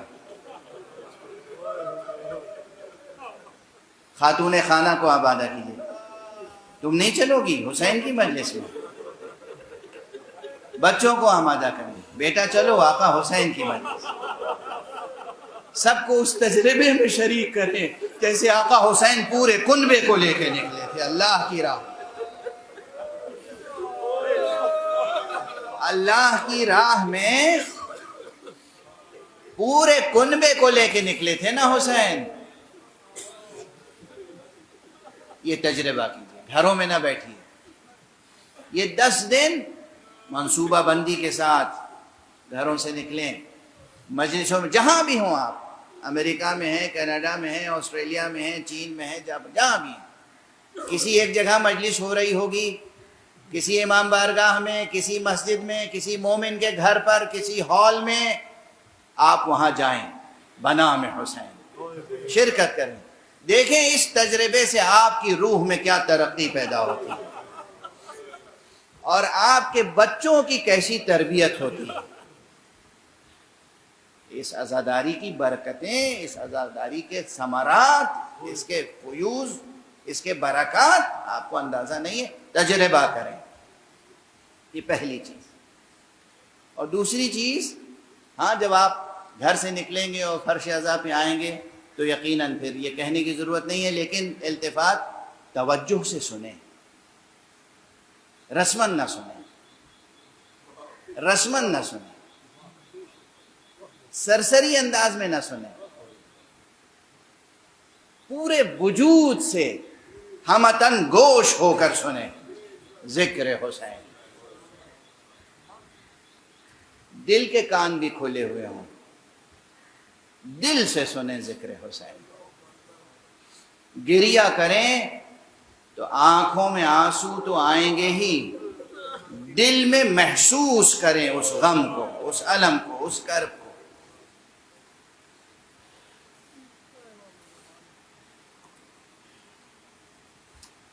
ایک انداز میں جملے زبان پر آ رہے ہیں تو کہتا چلا جاؤں۔ کیا محسوس کریں؟ آپ میں بہت سے بزرگ یہاں بیٹھے ہیں، آپ نے اپنے بیٹے کو، اپنے پوتے کو، اپنے نواسے کو، اپنی نواسی کو کبھی اٹھا کے سینے سے لگایا ہو؟ کیا ٹھنڈک ملتی ہے دل کو، کیا اطمینان ہوتا ہے، کیا ایک خاص لذت ہوتی ہے جو کسی لفظ میں ادا نہیں ہو سکتی۔ اور اس کے بعد اگر وہ بچہ بچھڑ جائے تو کیا کرب ہوتا ہے۔ بس سوچئے گا کہ رسول اللہ حسین کو کیسے سینے سے لگاتے، اور جب حسین جدا ہوئے ہیں رسول سے تو رسول پہ کیا قیامت گزری۔ تجربہ۔ یہ عزاداری رسمی نہیں ہے، یہ رسم نہیں، یہ ریچولز نہیں ہے۔ دوسری بات، تیسری بات توجہ دلا رہا ہوں، محرم ہے، محرم میں سیاہ لباس پہنے، مرد بھی خواتین بھی، مگر یہ لباس سوگواری کا لباس ہے، فیشن کا لباس نہیں، سوگواری کا لباس۔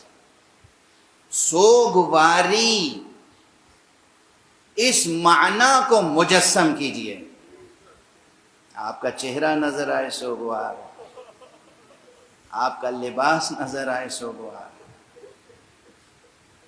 دیکھ کے انسان سمجھے کہ اسے کوئی صدمہ ہے،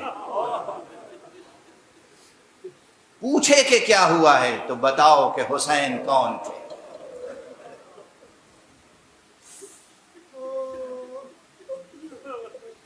مجلسوں کے تبرک کا اہتمام کریں، خاص طور سے یہ 10 دن ضرور اہتمام کریں، مگر بس تبرک کی حد تک، اس میں بھی سوگواری کی شان ہو۔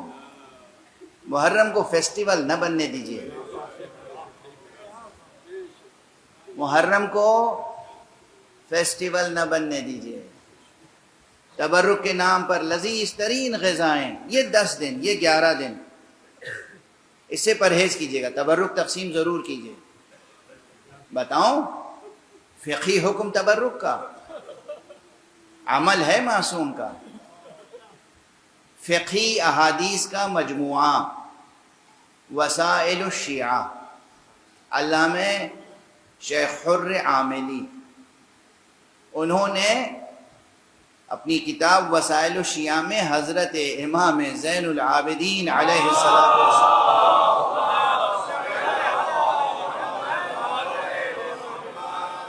کا عمل لکھا ہے۔ عمل، آپ کا عمل یہ تھا کہ کربلا کے بعد سے جب اسیران اہل بیت مدینے آئے تھے تو پھر بنو ہاشم میں بطور خاص برابر مجلسیں ہی منعقد ہوتی تھیں۔ آقا حسین کے لیے فرش عزا بچھتا تھا، صف عزا روشن ہوتی تھی، شمع عزا فروزہ رہتی تھی، سب مجلس میں مشغول ہوتے تھے، اور جہاں جس وقت مجلس منعقد ہوتی تھی جناب امام سید سجاد اپنی طرف سے کھانا تیار کرا کے وہاں تبرک کے طور پہ تقسیم کراتے تھے۔ کس کا عمل ہے؟ امام سب جماعت۔ کھانا تقسیم کریں، تبرک تقسیم کریں سادگی کے ساتھ، غم اور حزن کا لحاظ رکھتے ہوئے۔ یہ چند چیزیں تھیں جس کی طرف میں توجہ دلانا چاہ رہا تھا۔ نکلیں گھروں سے تنہا نہ نکلیں، بچوں کے ساتھ نکلیں، خاتون خانہ کے ساتھ نکلیں، اور پھر دیکھیں کہ آقا حسین کی مجلسوں میں شرکت کے بعد کیا روحانی تبرک ملتا ہے، کیا معنویت حاصل ہوتی ہے۔ دنیا کے کسی اسکول میں، کسی یونیورسٹی میں آپ کو یہ احساس نہیں ہوگا پورے وجود کے ساتھ کہ آپ کے وجود کی معنویت کیا ہے، الا مجلس حسین۔ یہ مجلسیں بتاتی ہیں کہ آپ کی معنویت کیا ہے، آپ کی خلقت کا ہدف کیا ہے، مقصد کیا ہے۔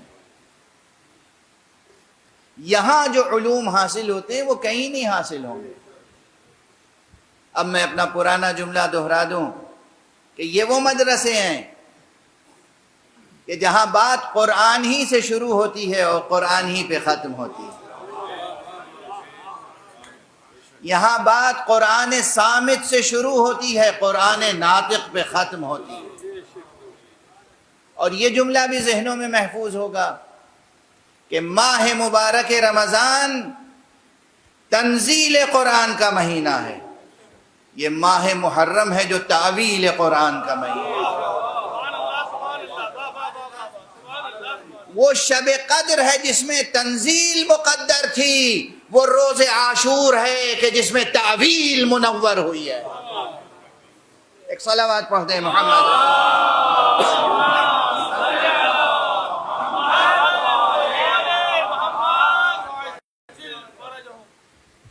اور بس اسی مناسبت سے اس مرتبہ یہ بات ذہن میں آئی کہ گفتگو اس عنوان سے ہو، امام حسین اور حقائق تعویل۔ میں نے عرض کیا کئی حیثیتوں سے یہ موضوع، یہ عنوان مشکل ترین عناوین میں سے ہے، علمی، فکری، قرآنی، تفسیری اور فقہی بھی۔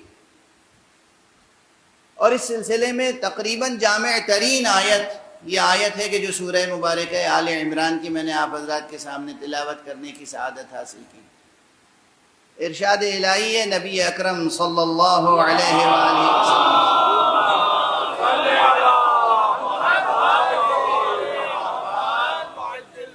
ارشاد الہی ہے کہ هو الذی انزل علیک الکتاب، وہی ہے وہ پروردگار جس نے اے نبی، اے رسول، اے حبیب تجھ پر کتاب نازل کی۔ منہ آیات محکمات، اسی کتاب میں وہ آیتیں بھی ہیں جو محکم آیتیں، وَأُخَرُ مُتَشَابِهَاتٌ، اور کچھ اور آیتیں ہیں کہ جو متشابہات ہیں۔ آج یہیں پہ ٹھہر جاؤں کیونکہ جو بزرگ حضرات ہیں ان کے لیے تو محکم اور متشابہ کا لفظ شاید واضح ہو، روشن ہو۔ جو ہمارے نوجوان ہیں، جو بچے ہیں، ان کے لیے محکم اور متشابہ یہ لفظ بھی مشکل ہوگا، اور قرآنی الفاظ ہیں۔ اور ایک پورا علم ہے علوم قرآن میں سے جس کو کہتے ہیں علم المحکم والمتشابہ، یا علم متشابہات القرآن۔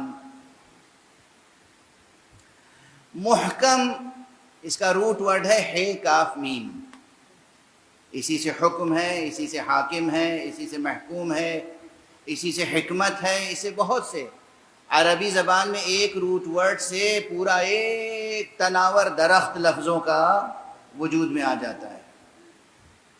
اسی سے محکمات، یہاں محکمات سے مراد وہ آیتیں ہیں قرآن مجید کی جن کے معنی روشن ہیں، جن کے معنی عام ہیں اور روشن ہیں اور ہر ایک سمجھ سکتا ہے، فوراً سمجھ نہیں جاتا، سمجھ سکتا ہے۔ سمجھ سکتا ہے کہ معنی ہے کہ جب کوشش کرے گا تو سمجھ لے گا۔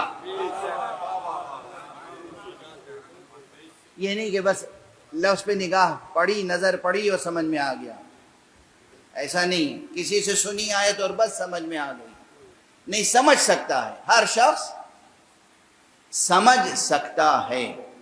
یہ سکت جو ہے نا، سکتا ہے، اس میں بڑی استعداد چاہیے، اس میں بھی صلاحیتیں چاہیے، استعداد چاہیے، آمادگی چاہیے، توجہ چاہیے، عشق چاہیے، عشق تو ہر جگہ درکار ہے۔ خدا کی محبت نہیں ہوگی، رسول خدا سے عشق نہیں ہوگا، آل رسول کی قدر شناسی نہیں ہوگی، قرآن کبھی سمجھ میں نہیں آ سکتا، اس لیے کہ قرآن آپ کو منہ ہی نہیں لگائے گا۔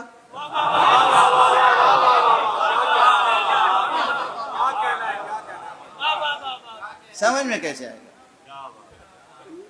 منہ نہیں لگائے گا۔ یہ کون شخص ہے؟ بدبو آ رہی ہے اس سے، خوشبو محبت خدا نہیں ہے، وہ نکہت عشق رسول نہیں ہے، وہ نکہت عشق آل محمد نہیں ہے، یہ ہمارا نہیں ہے۔ جہاں محبت خدا اور محبت رسول و آل رسول نہ ہو، وہ قرآن کا نہیں ہے۔ ہو کیسے سکتا ہے قرآن کا؟ قرآن نازل کس پر ہوا؟ کس پر نازل ہوا؟ رسول پہ نازل ہوا؟ قرآن نازل ہوا محمد ابن عبداللہ پر صلی اللہ علیہ وآلہ۔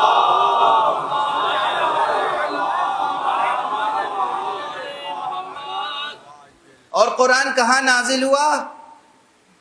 کس پر نازل ہوا؟ یہ آپ نے بتا دیا۔ کہاں نازل ہوا؟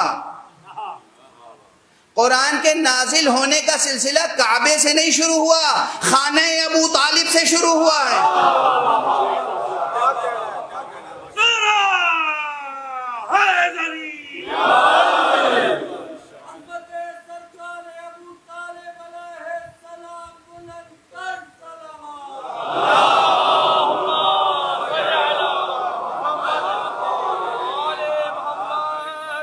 خانہ ابو طالب سے غار حرا تک اور غار حرا سے خانہ ابو طالب تک، میں اپنے خطیبانہ انداز میں کہوں، حاجی جاتا ہے تو صفا و مروہ سے تک، مروہ سے صفا تک سعی کرتا ہے۔ جبرائیل جب قرآن لے کے آتے تھے تو خانہ ابو طالب سے غار حرا تک، غار حرا سے خانہ ابو طالب تک۔ ایک صلوات پڑھ دیجئے محمد۔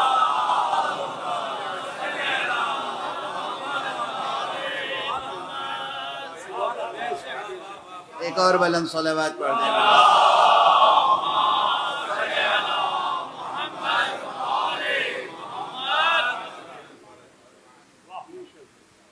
نہ جانے کئی ہزار آیتیں خانہ ابو طالب میں اتری ہیں، اندازہ ہے آپ؟ مکی آیتیں، زیادہ تر مکی سورے کہاں نازل ہوئے؟ خانہ ابو۔ رسول کی منزل کہاں تھی؟ اصل رسول کی ولادت کہاں ہوئی؟ حضور علیہ الصلوۃ والسلام کی ولادت کہاں ہوئی؟ یہ طے ہے کہ کعبے میں نہیں ہوئی۔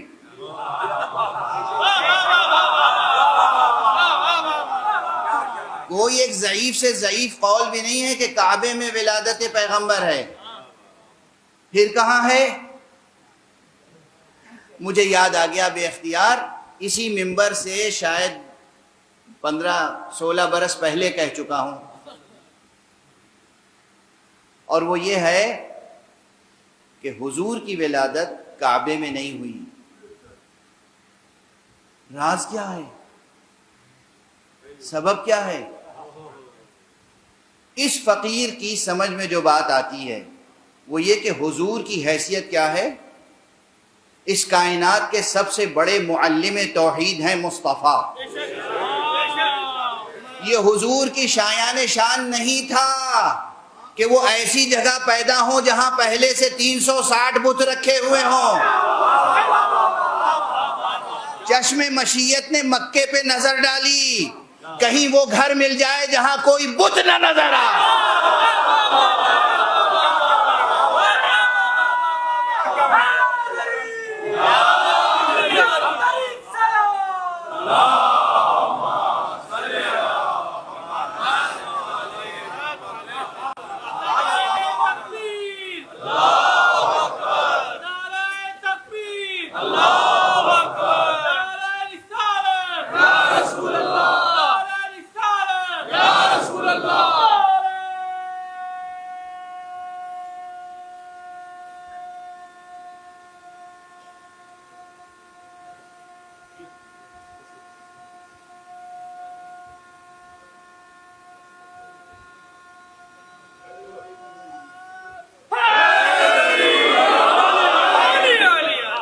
جزاکم اللہ، جزاکم اللہ، اللہ آپ کو پاکیزہ نفس عطا کرے اور نفس رحمانی کے فیوزات آپ تک پہنچیں۔ خدا کی قسم یہ تاریخ کا اعجاز ہے کہ حضور کی ولادت اس جگہ ہوئی جہاں کوئی بت نہیں تھا، اور وہ بس ایک ہی گھر تھا یا چند گھر اور تھے، لوگوں کو خبر نہیں تھی، ان گھروں میں کوئی بت نہیں تھا۔ یہ معمولی بات نہیں ہے بھئی، خانہ کعبہ کے دروازے تو سب کے لیے کھلے ہوئے تھے نا، مجبوری تھی، تو جس کا جی چاہتا تھا لے جا کے بت رکھ دیتا تھا اپنے خاندان کا۔ ابو طالب کا گھر تھا، ابو طالب کی اجازت کے بغیر کوئی جا نہیں سکتا تھا اس میں، تو مجال کس کی تھی کہ وہاں بت رکھ دیتا؟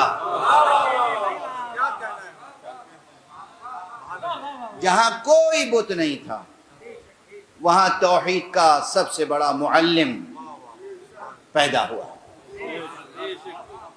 اور پھر پیغمبر پیدا ہوئے تو یوں ہی پیدا ہوئے تھے۔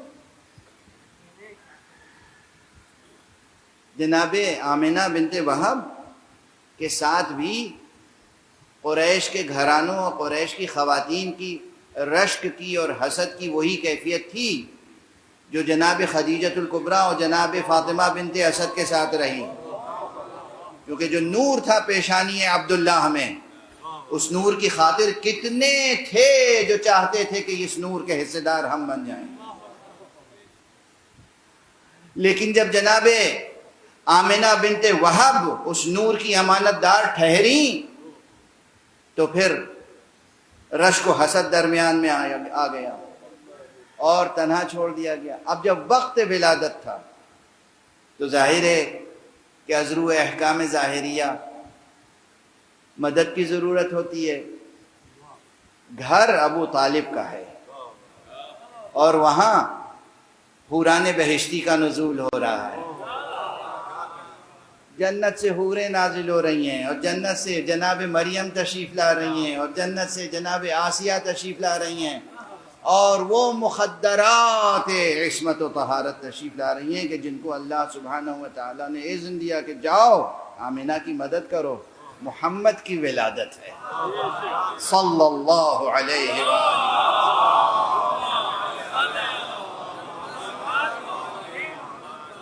اس گھر کی کیا شان ہوگی؟ اب میں ظاہر چھوٹی چھوٹی باتیں، چھوٹی چھوٹی مثالیں بھی دینی پڑتی ہیں نا بچوں کے لیے۔ کسی صاحب کے گھر پہ کسی کنٹری کے پریسیڈنٹ صاحب آ جائیں، یوں ہی آ جائیں، تب بھی وہ کتنا ناز کرے گا، میرے گھر آئے تھے، حالانکہ کوئی حیثیت نہیں آپ کی، لیکن آپ کے گھر آئے تھے، آپ ناز کریں گے۔ اتنی سی مثال کافی ہے۔ کوئی بھی اہم شخصیت آ جائے، کراچی میں کسی مومن کے گھر پر کبھی حضرت آیت اللہ العظمیٰ سیستانی تشریف لے آئیں تو کتنا ناز کرے گا۔ رہبر عالی قدر آیت اللہ العظمیٰ خامنئی کہیں تشریف لے آئیں، کتنا ناز کرے گا وہ، کسی کے گھر آ جائیں۔ اب مکے میں حضرت ابو طالب کا گھر ہے اور وہاں جبرائیل آ رہے ہیں،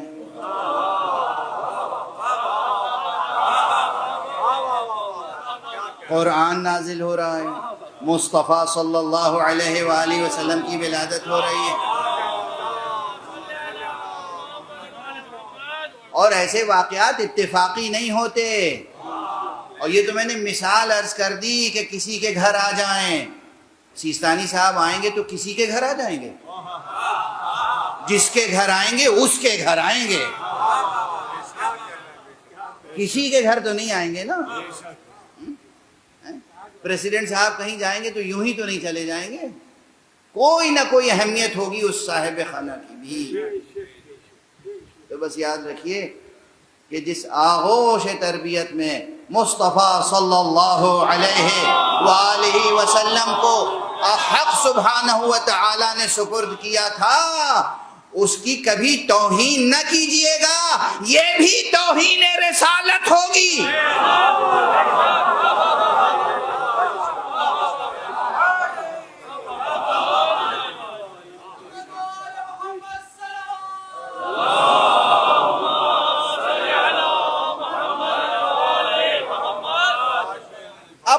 اپنے دلوں کو روشن کیجئے اور غلط تاریخیں پڑھ کر اپنے دلوں میں کفار قریش کے کینوں کو نہ پالیے۔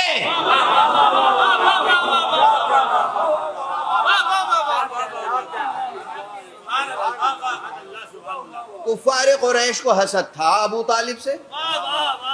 کفار قریش ابو طالب کے دشمن تھے، کیوں؟ اس لیے کہ یہ خاتم النبیین کا حمایتی بنا ہوا ہے۔ کفار قریش کو ابو طالب سے کیا شکایت تھی؟ سب حضرت ابو طالب کو سید بطحا کہتے تھے، سید و سردار مانتے تھے، سید و سردار مانتے تھے۔ تمام مشرکین و کفار، مومنین و مشرکین، سب بت پرست اور غیر بت پرست، سب ابو طالب کو سید و سردار مانتے تھے۔ پھر اگر دشمنی پیدا ہوئی تو کس بات پر؟ کیا جناب ابو طالب نے کسی کی خیانت کی تھی؟ کوئی خون کیا تھا؟ کسی کی امانت واپس نہیں کی تھی؟ کسی کو کوئی اذیت پہنچائی تھی؟ کوئی الزام ہے ابو طالب پر سوائے ایک الزام کے محمد کے لیے سینہ سپر رہتے تھے؟ تو انہیں بغض تھا ابو طالب سے، آپ کو کس لیے ہے؟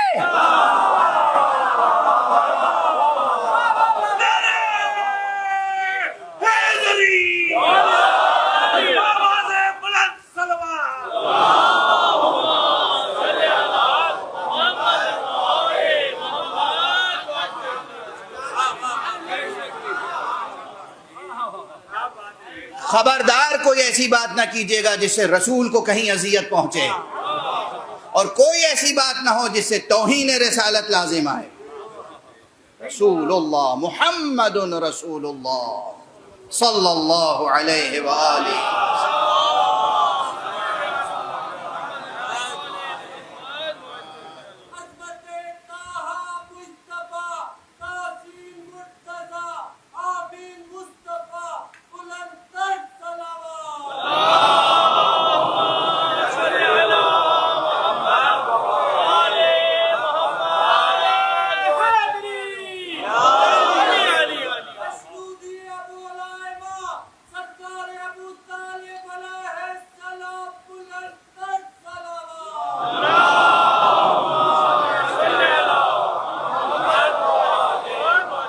جزاکم اللہ۔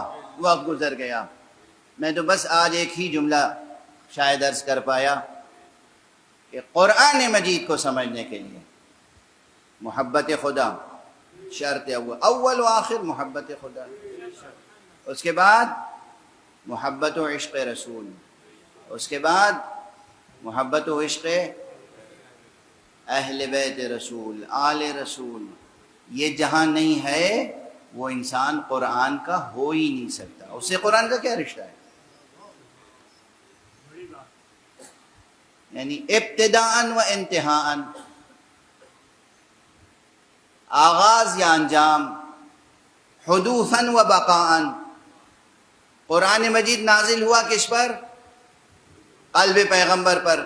جاتے جاتے پیغمبر نے قرآن مجید سپرد کس کے کیا؟ وصیت پیغمبر یاد کریں نا، انی تارکن فیکم الثقلین کتاب اللہ و عطرتی اہل بیتی، میں جا رہا ہوں تمہارے درمیان دو چیزیں چھوڑ کر، قرآن اور عطرت، اور یہ دونوں ایک دوسرے سے جدا نہیں ہوں گے۔ قرآن نہ مصطفیٰ سے جدا ہو سکتا ہے نہ آل مصطفیٰ سے، تو جو مصطفیٰ اور آل مصطفیٰ کا وفادار نہ ہو، کچھ ہو سکتا ہے، اہل قرآن نہیں ہو سکتا۔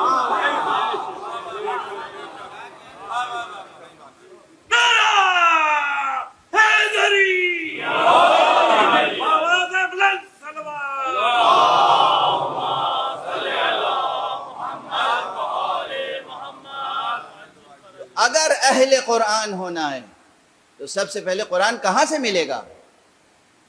پریس سے، بک شاپ سے، لائبریری سے نہیں۔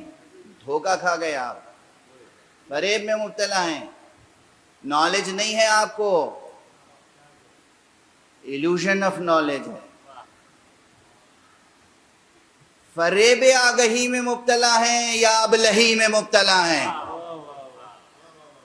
قرآن ملے گا تو سرکار رسالت میں آپ صلی اللہ علیہ وآلہ وسلم.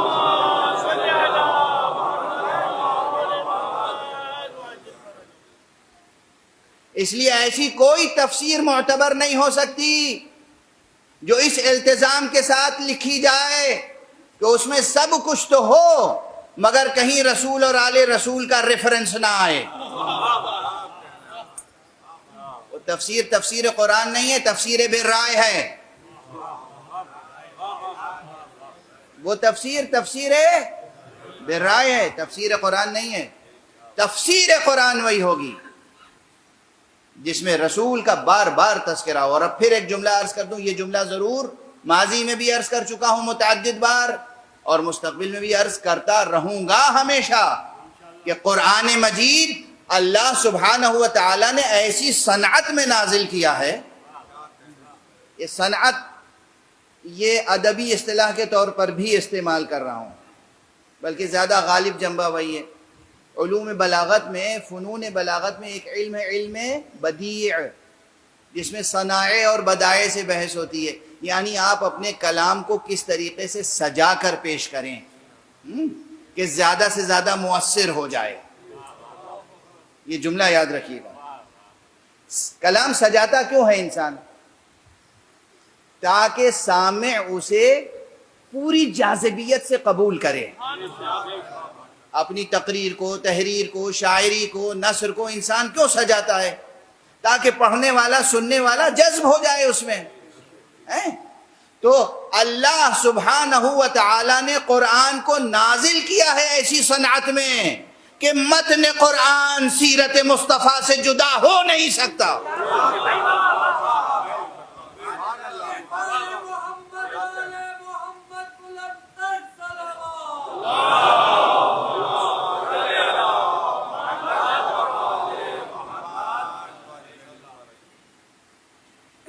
نہ قرآن رسول سے جدا ہو سکتا ہے اور نہ بنص رسول، اس لیے کہ یہ روایت صحیح السند ہے، معمولی سند نہیں ہے اس کی، بہت اصح الصحاح میں شمار کیجئے، صحیح ترین حدیثوں میں سے ایک یہ ہے تمام مکاتب اسلامیہ میں.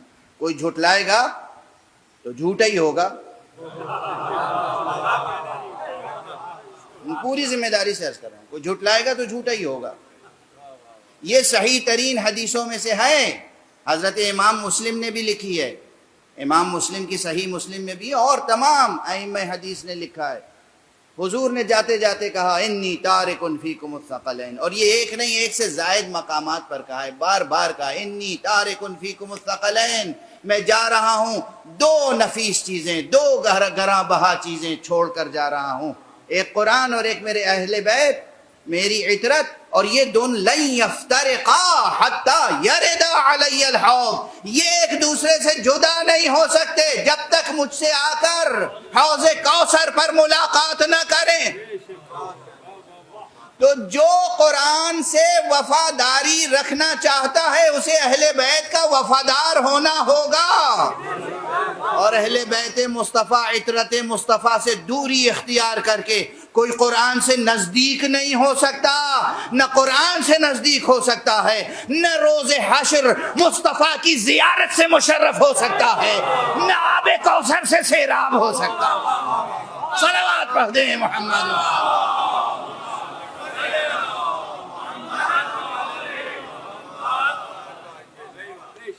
ہاں، خدا کی محبت ہو، رسول خدا کی محبت ہو، اہل بیت رسول کی محبت ہو، اور پھر قرآن کو انسان پڑھے، تلاوت کرے تو قرآن اس سے گفتگو کرتا ہے، قرآن اس سے گفتگو کرتا ہے، قرآن کھلتا ہے اس کے سامنے. جیسے صبح کے وقت آپ چمن میں جائیں، کوئی بند کلی ہو، اور اس کے بعد اسی وقت نسیم سحر، نسیم صبح اس پر سے گزرے اور وہ کلی چٹک کے پھر کھل کے گلاب بن جائے، تو جب آپ محبت خدا کی شمیم کے ساتھ، جب عشق رسول کی نسیم کے ساتھ، جب محبت اہل بیت کی نکہت کے ساتھ جب جزدان سے قرآن نکالیں گے تو وہ اسی طرح کھل جائے گا آپ کے سامنے، اور اس کی خوشبو مشام جاں کو معطر کرے گی، اس کے انوار، اس کے معانی، اس کا رنگ، اس کی نکھت سب آپ کے وجود میں جذب ہو جائے گی۔ پھر قرآن آپ کا ہوگا، آپ قرآن کے ہوں گے۔ قرآن پڑھیں، اور پھر محکمات بھی روشن ہوں گے اور متشابہات بھی۔ بس آج یہ تمہید تھی، وقت ختم ہو گیا۔ ذہن میں رہے موضوع، انشاءاللہ اسی موضوع پہ گفتگو ہوگی، اور امید ہے کہ کسی حد تک حق ادا کر سکوں گا انشاءاللہ۔ امام حسین اور حقائق تعویل، قرآن مجید کو پڑھیں مکتب حسینی میں، قرآن مجید کے رموز کو منکشف کریں، اسرار کو منکشف کریں، در کو دریافت کریں، آقا حسین کی روشنی میں، ان کی محبت میں، ان کی محبت کے ساتھ، ان کی رہنمائی میں، ان کے اقوال، ان کے ارشادات، ان کی سیرت۔ دیکھیے حسین کا ہر قدم قرآن مجید کی آیتوں کے ساتھ اٹھتا ہے، ہر نفس قرآن کے ساتھ ہے۔ آج پہلی محرم ہے، تمام مورخوں نے لکھا ہے کہ جب آقا نے فیصلہ کیا کہ اب مدینے سے جانا ہے تو اس وقت بھی قرآن مجید کی آیت کی تلاوت کر رہے تھے۔ جب مکہ قریب آیا اس وقت بھی آیت کی تلاوت کر رہے تھے۔ یہ سب روایتیں ہیں نا، یہ یوں ہی تو نہیں ہے۔ اور قبل اس کے کہ ان آیتوں کی طرف اشارہ کروں، ایک بات عرض کر دوں، یہ تاریخی ہے۔ آقا حسین چھپ کر مدینے سے نہیں گئے تھے،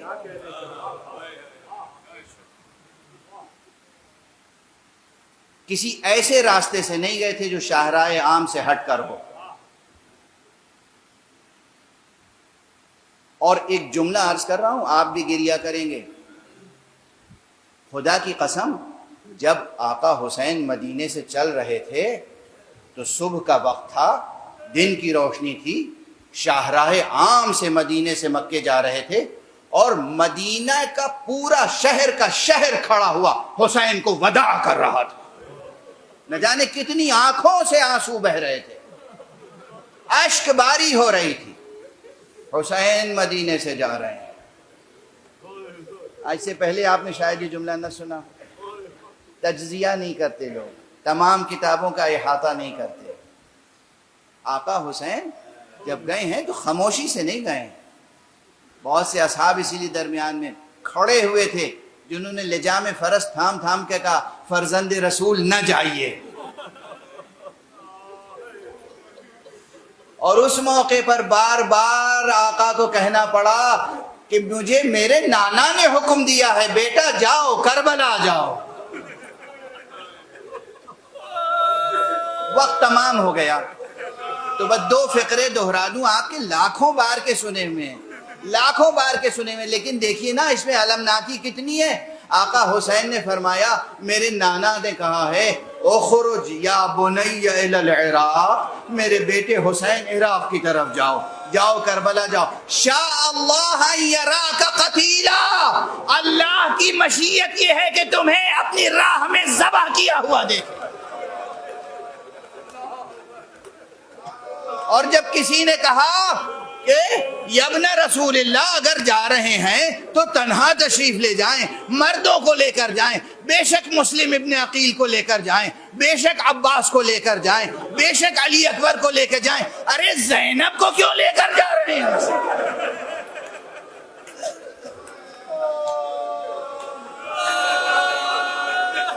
یہ نبی زادیوں کو ساتھ میں کیوں لے جا رہے ہیں؟ ایک ہی جملہ تھا، شاء اللہ ان یراہن سبایا، ارے اللہ کی مشیت یہ ہے کہ یہ اسیر ہوں، یہ اسیر ہوں گی تو دین آزاد ہوگا، یہ سربرہنہ ہوں گی تو دین کا پرچم بلند ہوگا۔ انا للہ و انا الیہ راجعون، رضا بقضائہ و تسلیما لامرہ۔ پروردگار ہمیں علوم قرآن اور معارف اہل بیت سے آشنا فرما۔ پروردگار ہمارے سینوں میں چراغ توحید روشن رہے۔ پروردگار معبود ہمارے قدم ہمیشہ صراط مستقیم ولایت پر گامزن رہے اور ہمارے ہاتھوں میں ہمیشہ دامان ختم نبوت رہے۔ پروردگار اپنے ولی آخر کو اذن ظہور عطا فرما اور ان کے ہاتھوں سے اپنی رحمت و رافت و عدالت کا پرچم لہرائے۔